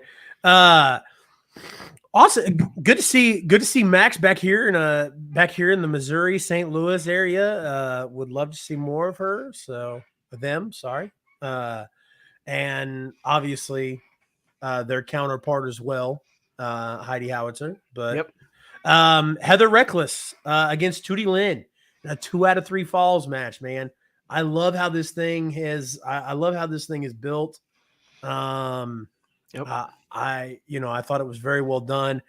Fall 1, Heather Reckless hit Tootie Lynn with a chair while she, had her wrapped up. So Tootie Lynn went up 1-0. And then Heather tried to use the chair again, but Tootie super kicked it in Heather's face. Followed up with a knee and a pin. So then Tootie Lynn went 2-0. So there was no 3 falls. Nope. It was clean sweep. Which is crazy, because I like how it does that, how they do that sometimes, man. It keeps it like whenever somebody says 2 out of 3 falls, you automatically think, oh yeah, there's definitely gonna be a 3rd fall. Yep. Like, especially like WWE, because they'll do it like, oh, first match is a regular match, second match is a no holds barred, third match is a ladder match or a cage match. You're like, oh yeah, it's definitely going to the 3rd fall, right? But sometimes I like for them to kind of throw that out and surprise you. So sorry, I hate to keep bringing this up, man, because obviously I watched it today, but I see you got the next match, Davey Vega, Moses, Ethan Price, and Dan the Dad. I just wanted to throw that out there. That when I watched Rainbow in the Dark, and when the Besties used to come out to Savage Garden. Yes. Yeah. Dude, absolutely gold. Love it. Love it. Yes. Yeah. It made me miss Fitchett even more. So yeah. Anyways, I'll let you go on, sir. No, I was gonna say, back to that to the women's match. I do kind of wish. I don't think this is over. I think obviously it's 2-2 with Heather Reckless getting 2 wins, and then now Tootie Lynn getting 2 wins. I do kind of wish that Tootie would have definitively beat Heather in both of her falls. She got 1 due to disqualification, but regardless, I think they're going to have a final match at some point in the future. Maybe in the next match in May, late May. I think there's our next event, so maybe that'll be the final end of their feud. But it's been awesome. These 2 ladies have torn it down together. So as you mentioned, the 4 corners match, Davey Vega, Moses the Deliverer, Ethan Price, the big strong boy, and Dan the Dad, who was our guest last week. Really enjoyed this match. All 4 guys are fantastic. But in the end, Jake something, of all people, interferes in the match, takes out Dan the Dad, double clotheslines Price and Moses, ends up doing the what is that move? The avalanche on Dan the Dad, leaving him laying, which never once touched Davey Vega, who crawls in after Jake leaves and gets that sneaky pin on Dan. So, but I don't want to discredit. Yes, there was a schmaz or, interference in the end. Fantastic match. Went over 10 minutes. All guys got, their spots in, got their time to shine, as they always do. But in the end, Davey Vega gets that victory due to Jake something interfering. So, and great planning on my end, because you get this next match. Yes, absolutely. Raheem De La Suede versus Johnny Glory. And let me tell you, before I kind of go into this, I've always looked at, like, Total Spot Fest asked a question on Twitter, hey, like, what current tag team would you like to see against a former tag team, or current day superstar against a whatever? I put technical difficulties against world's greatest tag team. There's a dream match. I would love to see that. I've always looked at Moses like one of those guys, a Shelton Benjamin, a Charlie Haas. Raheem, I've always looked at as a John Hennigan. I mean, I wonder, I want to ask John Hennigan, what it felt like to get in the ring and look in the mirror and see Raheem De La Suede standing there, because it's a carbon copy of John Hennigan. Yeah. His moveset, just everything. And even the Suede character, I feel like is a little Johnny Nitro, John Morrissey, kind of thing, John Morrison, but, E-ish. But these 2 put on a fantastic match. At one point, when do we have Raheem on? We have Raheem on next week, don't we? No, 2 weeks. Shaza's next week. Okay, Shaz is next week. Raheem is 2 weeks. I'm going to ask Raheem. I want to make sure we ask Raheem where he molded his game from, because, like I said, I just see so many similarities between the 2. Yeah, and I thought that was a great match, and I kind of wonder maybe if whoever was booking that card saw the similarities, or even asked Raheem, hey, would you want to, but well, the guy that booked it is currently in Japan right now. Yeah, exactly. But it's just crazy, because at one point in this match, Raheem had Johnny up against the ropes. I knew it was going to go south for him, especially when he tried to take a selfie, instead of taking advantage. So Johnny, hit the Starship Pain, and picked up the victory. And this match went a little over 10 minutes. And like I said, it was very good. It's very good. Yep. Not much more to add to that. Love the match. Next match, which was I believe just after intermission, if I'm not mistaken, was the the Cody Lane versus Warhorse for the Chevy Silverado. Winner got the Chevy Silverado. Obviously, Now, hold on. This wasn't just any Chevy Silverado. What kind of Silverado was it? This was a 2500 heavy duty Chevy Silverado. My bad. Yes. My bad. Yeah. I would like to, if anybody has Jake Parnell's phone number, I would like to know if Jake actually got that truck. And I'll go on a rant after you're done. I don't know. I'm just going to talk about how stupid this is. Anyway, I'll let you get to that one. Did Jim Butler really give Warhorse a $60,000 truck? Because if he did, I'll shut the fuck up right now. But can we stop that in wrestling? Okay. Small indie promotions. Can we not do that? If you're not going to pay your guys $10,000 or $100,000, don't do a $10,000 or $100,000 match.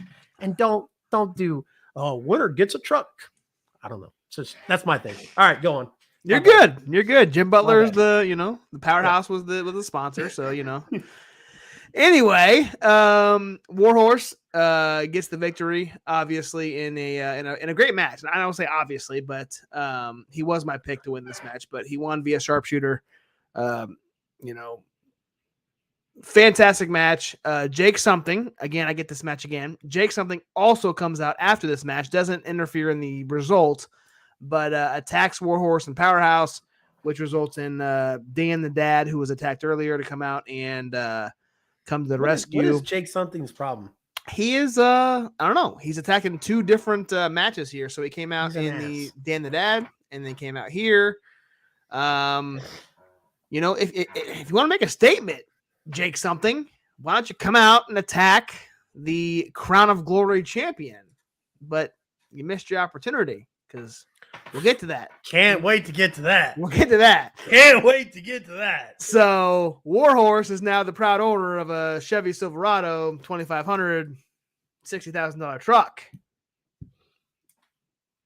Anyway, you're up next. Yes. The Philly Marino experience. Entertaining guys. Love them. Yes. Yes. Just won the tag titles at the last Glory Pro event. Yes. And they defended the tag titles against Team Bussy, Effie, and Alley Catch. What a damn good match. Yeah. And it went back and forth. The assisted flatliner on Alley Catch for the win. PME retained. They shook hands afterwards, and then PME went to dancing. And it was awesome. The PME is very high on my list. I'm very excited to get to see this. This next match, buddy. I'll let you take this one, man. This one got heated real quick. So when we first started the podcast, I've said this a couple times. Two of the female wrestlers in our area that I truly was inspired and enjoyed watching was Shaza McKenzie and Laney Luck. And both of these women have done phenomenal over the past year. And they squared off in a street fight. And it was right off the bat, man. Started off wild. They hit each other with chairs, weapons. There was I want to say there was a couple moves up on the entrance stage before they even got into the ring. Every weapon you can think of that was used in it. At one point, Laney Luck grabbed two garbage can lids, smashed Shaza's head in between them. Laney Luck had Shaza in a chair on the outside of the ring, and Laney did a running on the apron flip, landed on Shaza, who was on the chair, who her head slammed against the ground. Laney almost hit the guardrail. It was wild, man. Wild match. I would have been extremely excited to be there live to see this. But all that being said, all that glory, all that stuff I've been saying with Laney, Shaza ends up landing the Tower of London on two steel chairs, nonetheless. to get the win. And like I said, man, like any weapon you can think of was used. It reminded me of that no turning back match. Obviously not to that extent, but pull no stops, use everything possible, get the win. And if you were there live, I'm sure that was a fantastic. That's one they're going to remember for a long time if you were there to witness that. So hats off to both of those ladies, and Shazza gets the win. So awesome street fight. Awesome. This next match, and I want to, before I break this down, I want to kind of throw in here, if you live in Kansas City and you've been in Kansas City for the past 8-9 years, you are well aware that Dak, the Mile High Magnum, Dak Draper, is a fan favorite. Yes. Massive fan favorite. Yes. So it's not very often you get to go see Dak Draper play a bad guy, because Dak's got, Dak is 6'6", something like 6'5". Yeah, he's huge. He's a tall man. Yeah, he's got a bright smile. He's got the square jaw. He looks like a movie star. Yep. So it's really hard to hate Dak. But man, the last time you and I went to St. Louis, Dak was not the most liked guy, which was weird. He fought against Camaro Jackson for the United Glory Championship, and St. Louis was not a big fan of him, except for the one. I think there was one girl. Except for you and me and Brody, everybody in our row. No, I was going for Camaro. Well, I was too, but I mean, I'm not going to boo Dak Draper, right? So yeah. Well, yeah. Like he was booed. Yeah. So this, so I, they're starting to create a trend here in St. Louis. So Xavier Walker and Dak Draper. Xavier Walker called in Dak Draper to help him out because Xavier Walker, Flexi Sexy, is all by himself now that the Hustle and Muscle had turned their back on him. So he went and got him a partner. It was Dak Draper. Rahit Raju. His mother calls him son because he shines like one.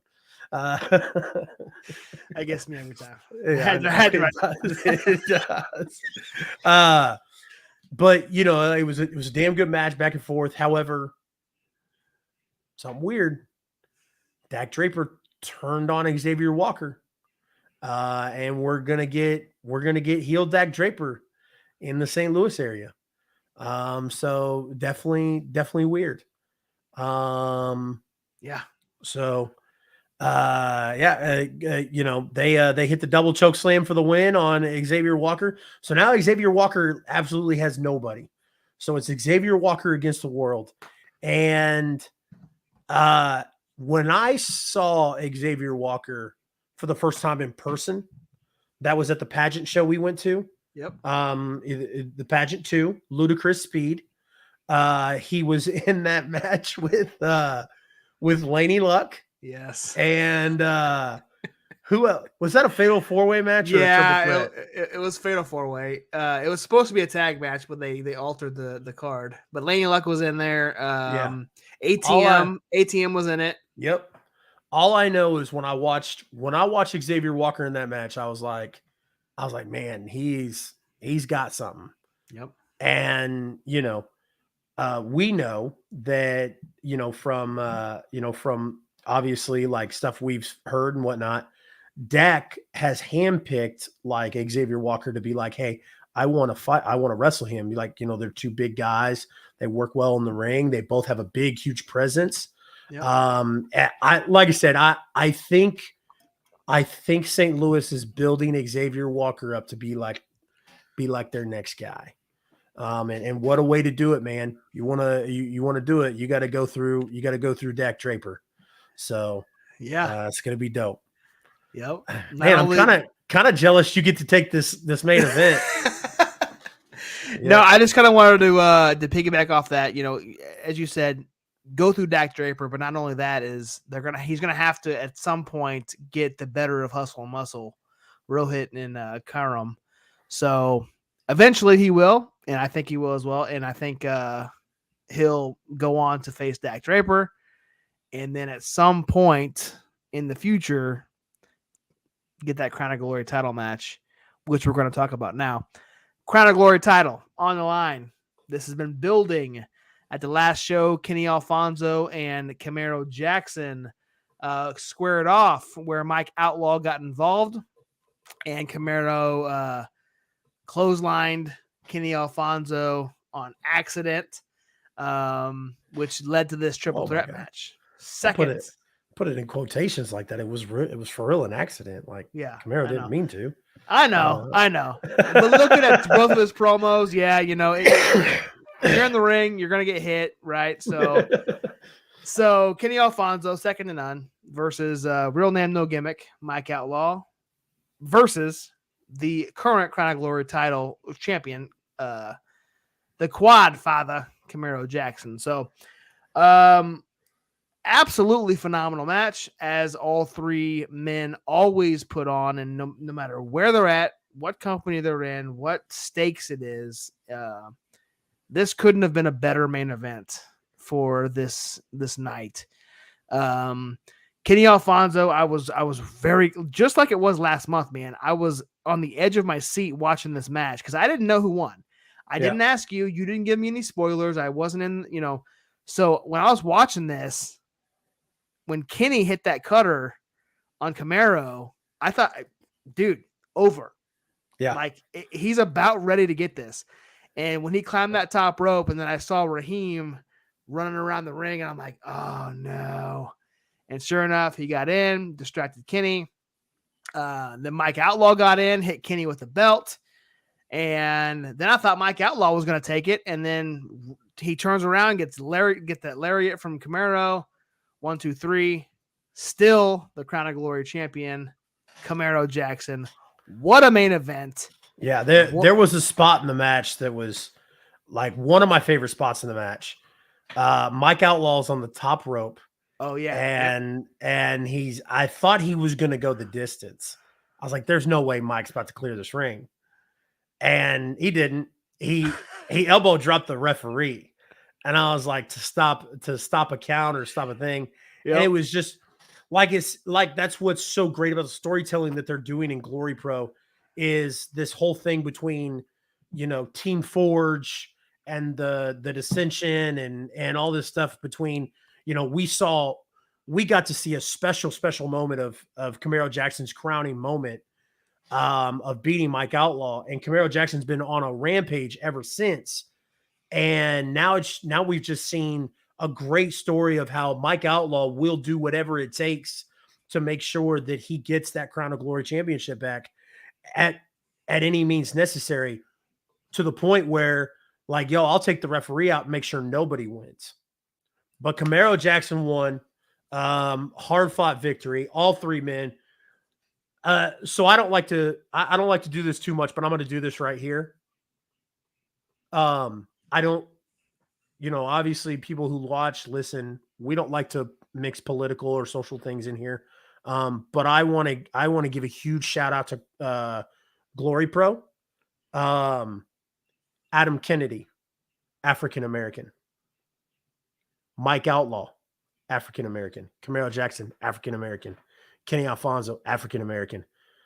That whole main event was highlighted by phenomenal African American athletes, and I thought that was awesome. Huge shout out to them for doing that. However, after the match, Calvin Tankman, who is a fucking monster. Yes, he is. If you watch GCW or follow GCW, Calvin Tankman is a killing machine. And man, dude, Calvin Tankman against Camaro Jackson for the Crown of Glory championship. Woo! Yeah. Man, we going to St. Louis next month? Listen, if I didn't go Sunday, well, I tell you what. Dude, But, I'm telling you, man, they give you every reason to go to St. Louis every month. Yeah. And you know, what's awesome is, you know, I didn't, you know, we kind of touched with Dan about this last week, but you know, CCW was great last week. CCW is not anywhere near close to St. Louis. I thought it was. It's like another hour and a half, 2 hours south. Yeah. It's a solid 5.5 hours from us. Yes. Trust me. I Googled it. Yeah. So anyways,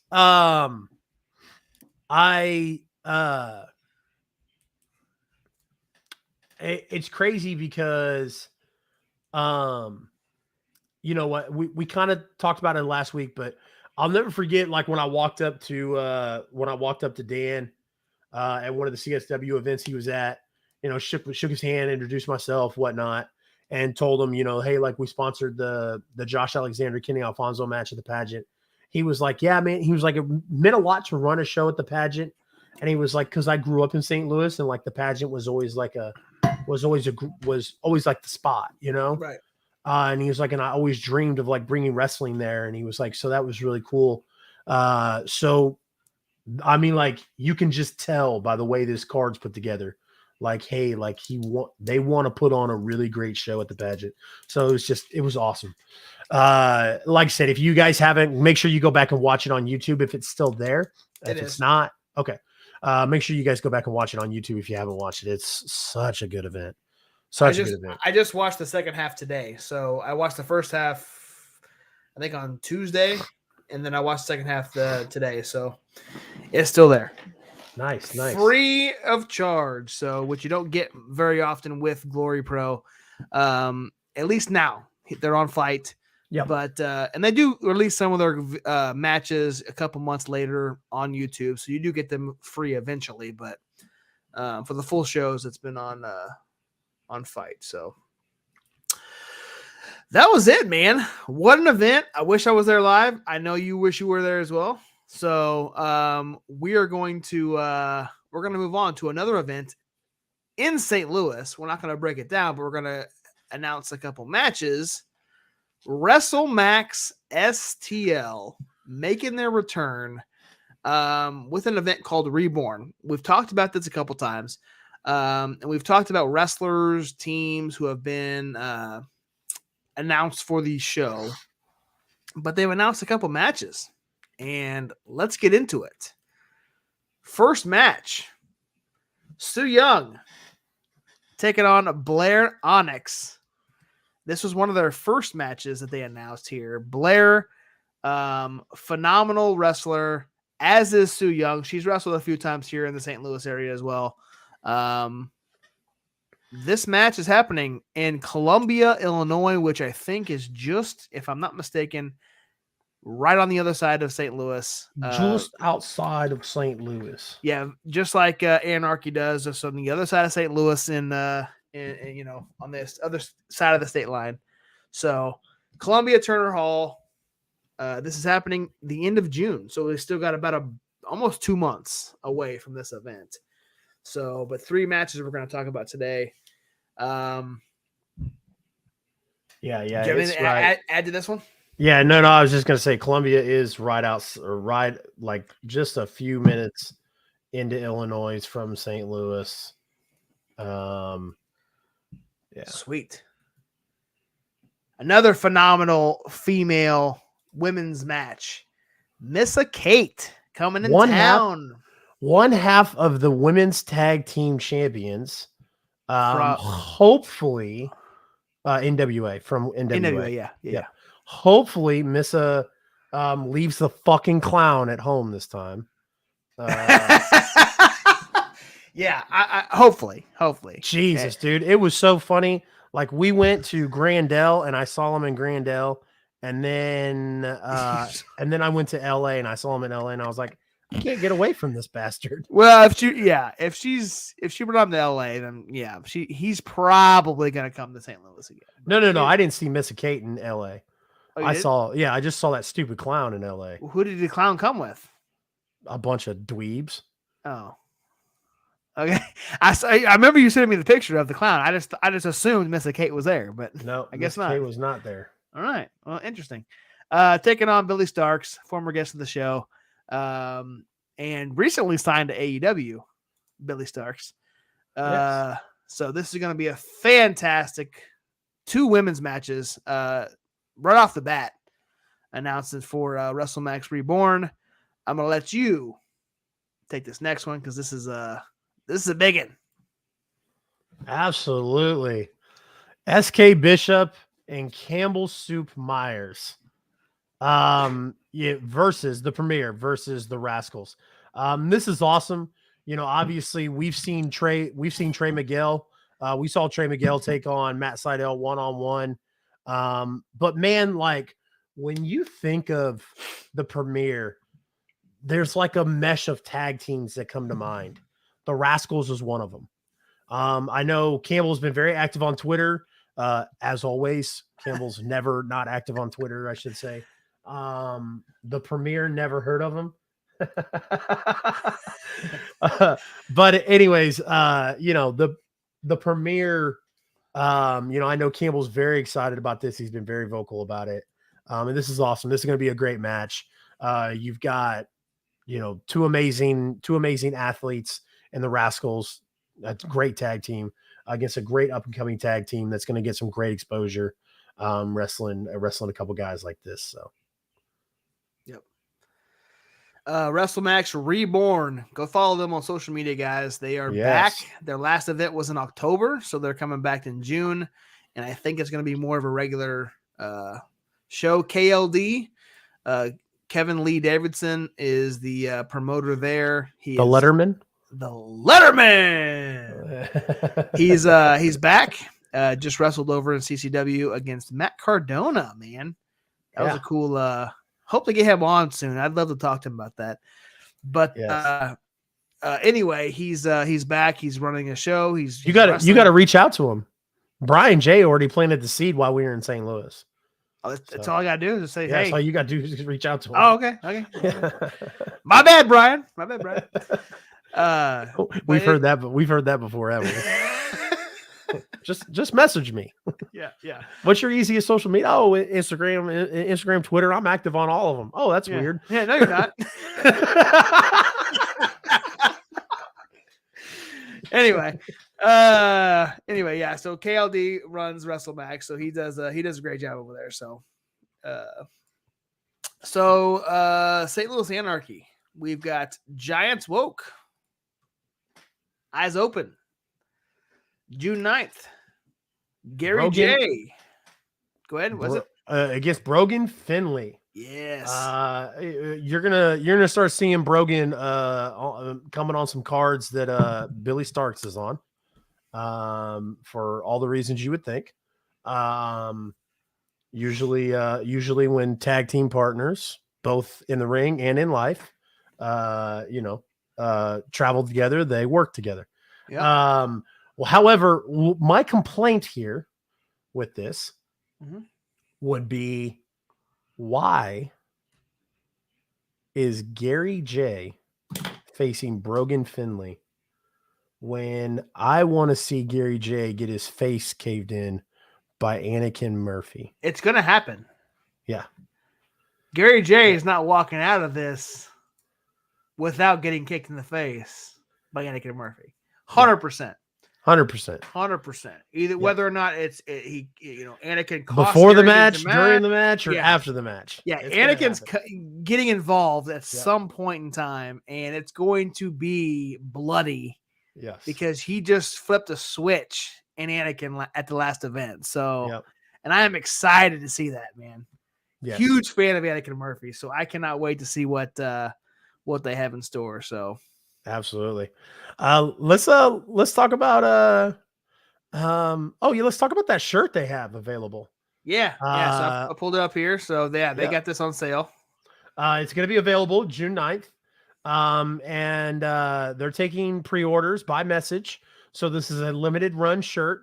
So if you send them a message on Twitter, I think just Twitter, maybe Facebook. This was on Facebook, so it's Okay. probably both social medias. Okay, because I saw it on Twitter, so that's why I was confused. But yeah, probably all social medias. If you send them a message and order $20, you can pick it up, or $25 if you require shipping. God, dude, kind of want to go to St. Louis on June 9th too. So Anarchy is not a place. yes, it is a people, and it is. I was actually told today by somebody that it's not their cup of tea, and I was like, that's weird.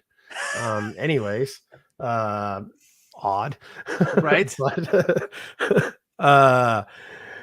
now let's talk about WLW magazine. We're gonna blast from the past here, guys. Yeah. WLW is constructing a magazine. Summer 2023 release. I think it's going to be released in June at some point. Cover is the champion, of course, Superstar Steve, who defeated Moses a few months ago. So this is the cover art, issue 1. I think you're going to get this magazine.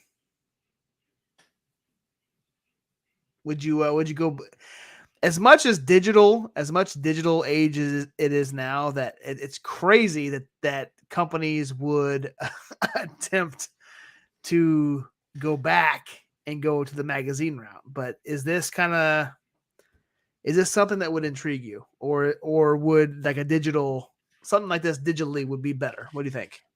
It would intrigue me. I would like it for like a collector's thing. Because WLW's been around for a long time. It seems like they're going to be around for a long period of time. Yep. But at some point, God forbid, if WLW ever did close their doors, man, it would be awesome to be like, man, I have a piece of history here. Yeah. I like stuff like that. The reality is that if I did get it, I would look at it once or twice and then put it in a case. Yep. Somewhere like a drawer or a case to keep it.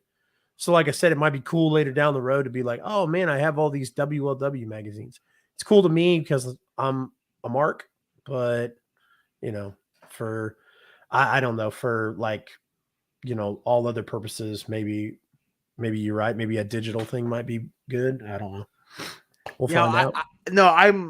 I used to get thinking of magazines. I used to get, as a kid, get every WWF.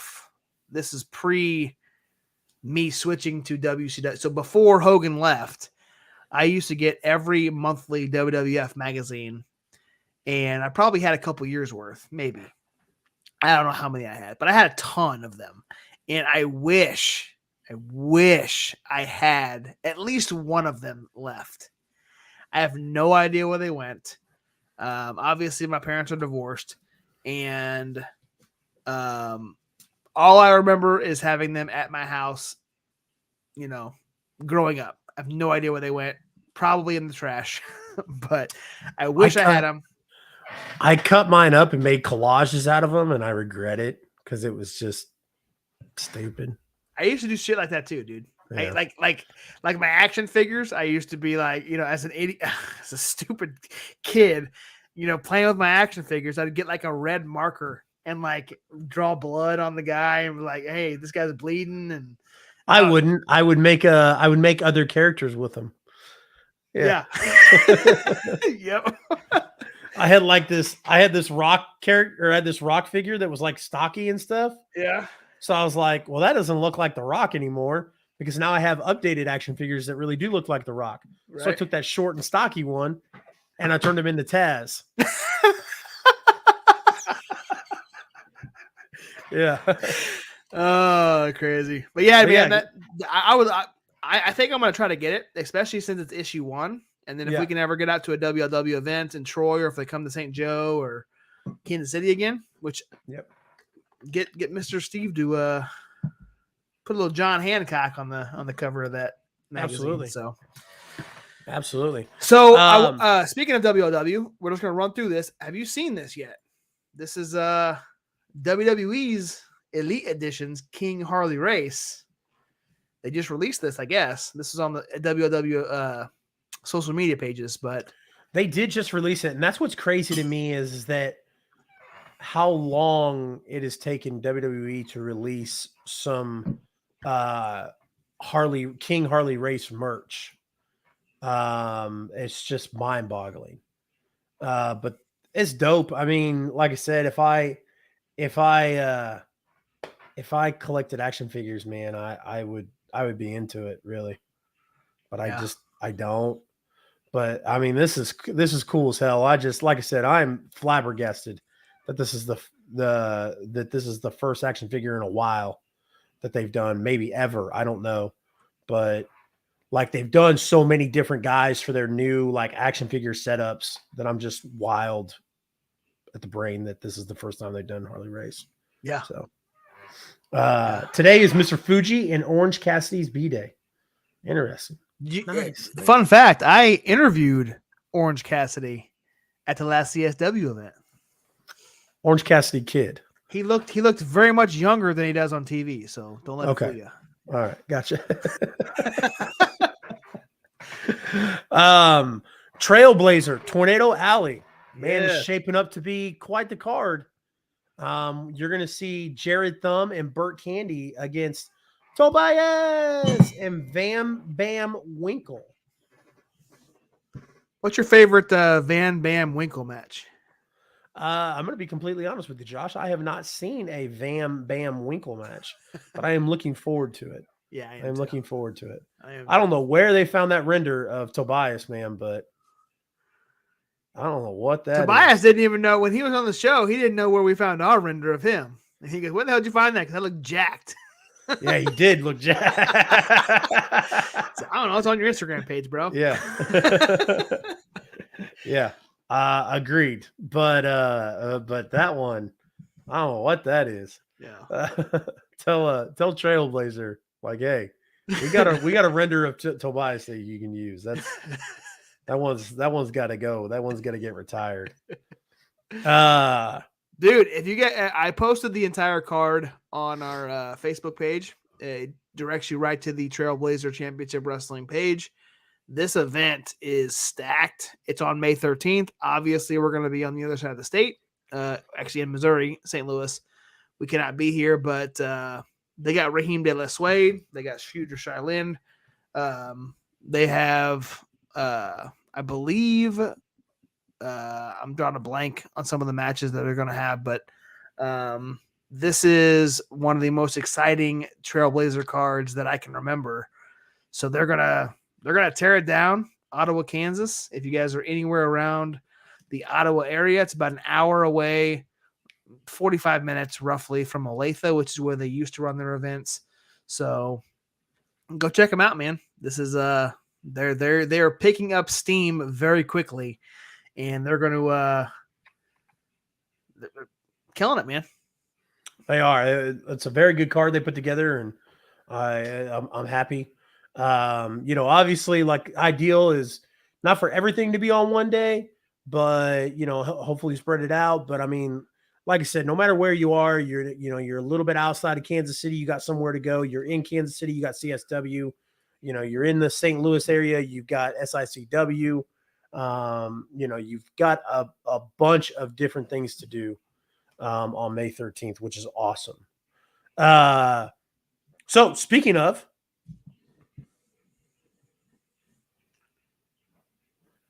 let's break down these last few events and then let's call her a night. God, dude, I can't believe we've been on here that long. It doesn't feel like we've been on here that long. It hasn't. 2.5 hours almost. So yeah, let's get out before that 2 hour and 30 minute mark. We got 6 minutes. There you go. Do you want to run through this or want me to do it? Interesting. May 6th, Tri-States Wrestling, Slice Bread Slam in Chillicothe, Missouri.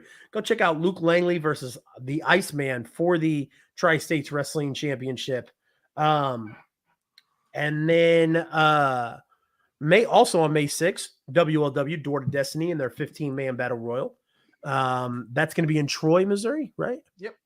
And then May 13th, you're going to see Central States Wrestling Aftershock Dak Draper versus the one called Manders for the CSW title, like we talked about. Also, Trailblazer Championship Wrestling, Tornado Alley, Raheem De La Suede, and Warhorse are going to be on this card. Also, Shooter Shy Lin, a bunch of others. And then MMWA and the 3rd annual Tony Costa Battle Royal, not to be confused with another promotion that is not run out of St. Louis, which I don't know, maybe, might be, possibly SICW Fanfest and wrestling at the Aviator Hotel and Ballroom in St. Louis, Missouri. I don't know, man. It seemed That your like boys from the I-70 Hot Tag are going to be at. Yes, right. I-70 Hot Tag will be there, guys. If you are in the St. Louis area or around the St. Louis area, go get you some tickets to that Fan Fest. Get you some autographs. Take some pictures. Man, I'll tell you what, WrestleMania and WrestleCon was one of the most awesome experiences of my life. A Fan Fest like this is going to be similar to that. You know, you're going to see people like Ted DiBiase, JBL, Teddy Long. I might see if Teddy Long wants to smoke some ganja, because I heard Teddy Long's got some good shit. That's just what I've heard. It's just Word on the street. Word on the street is came from him, but word on the street is. But that'll do it, guys. Like I said, if you are there, go check that out. It's going to be awesome. Next week's guest, Shaza McKenzie. Make sure you come check that out. Also, make sure you get your entries in for the Red Strap NWA United States Championship. Make sure you get your entries in, because next week is the last day. Yes. You have up until the show starts next week, or up until the show ends next week. May 11th. Yes. May 11th, up until the show ends.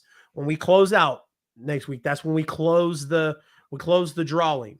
Okay. So would love to see some people get this, this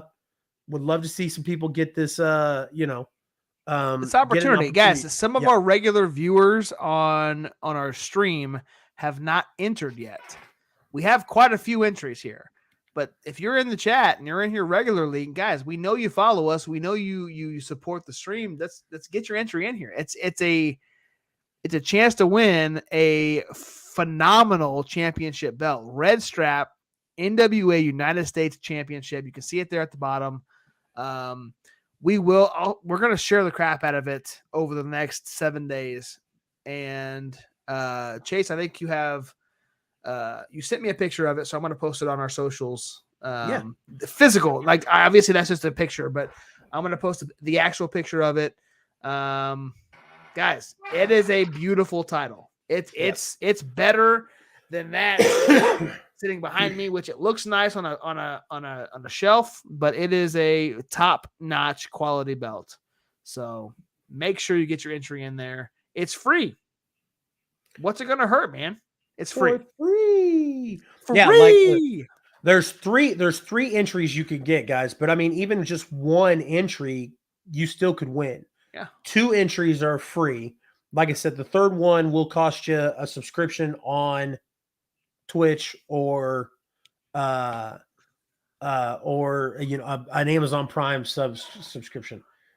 Chase does not have COVID-23. Chase had bronchitis. So it's close, Matthew. Very close. Other than that, guys, I think that does it, man. Yeah. 2.5 under 2.5 hours. Under 2.5 hours. Let's do that. Let's wrap this up. We got 30 seconds in less than 2. So we are less than 2.5 hours. All right, guys. We appreciate everybody joining with us tonight. We appreciate everybody hanging out. The interview with Herb Simmons was awesome. Love doing conversations like that. But for myself, Chase Riley, CR Media, for my tag team partner, the real Josh Elliott, as always, fight and good night.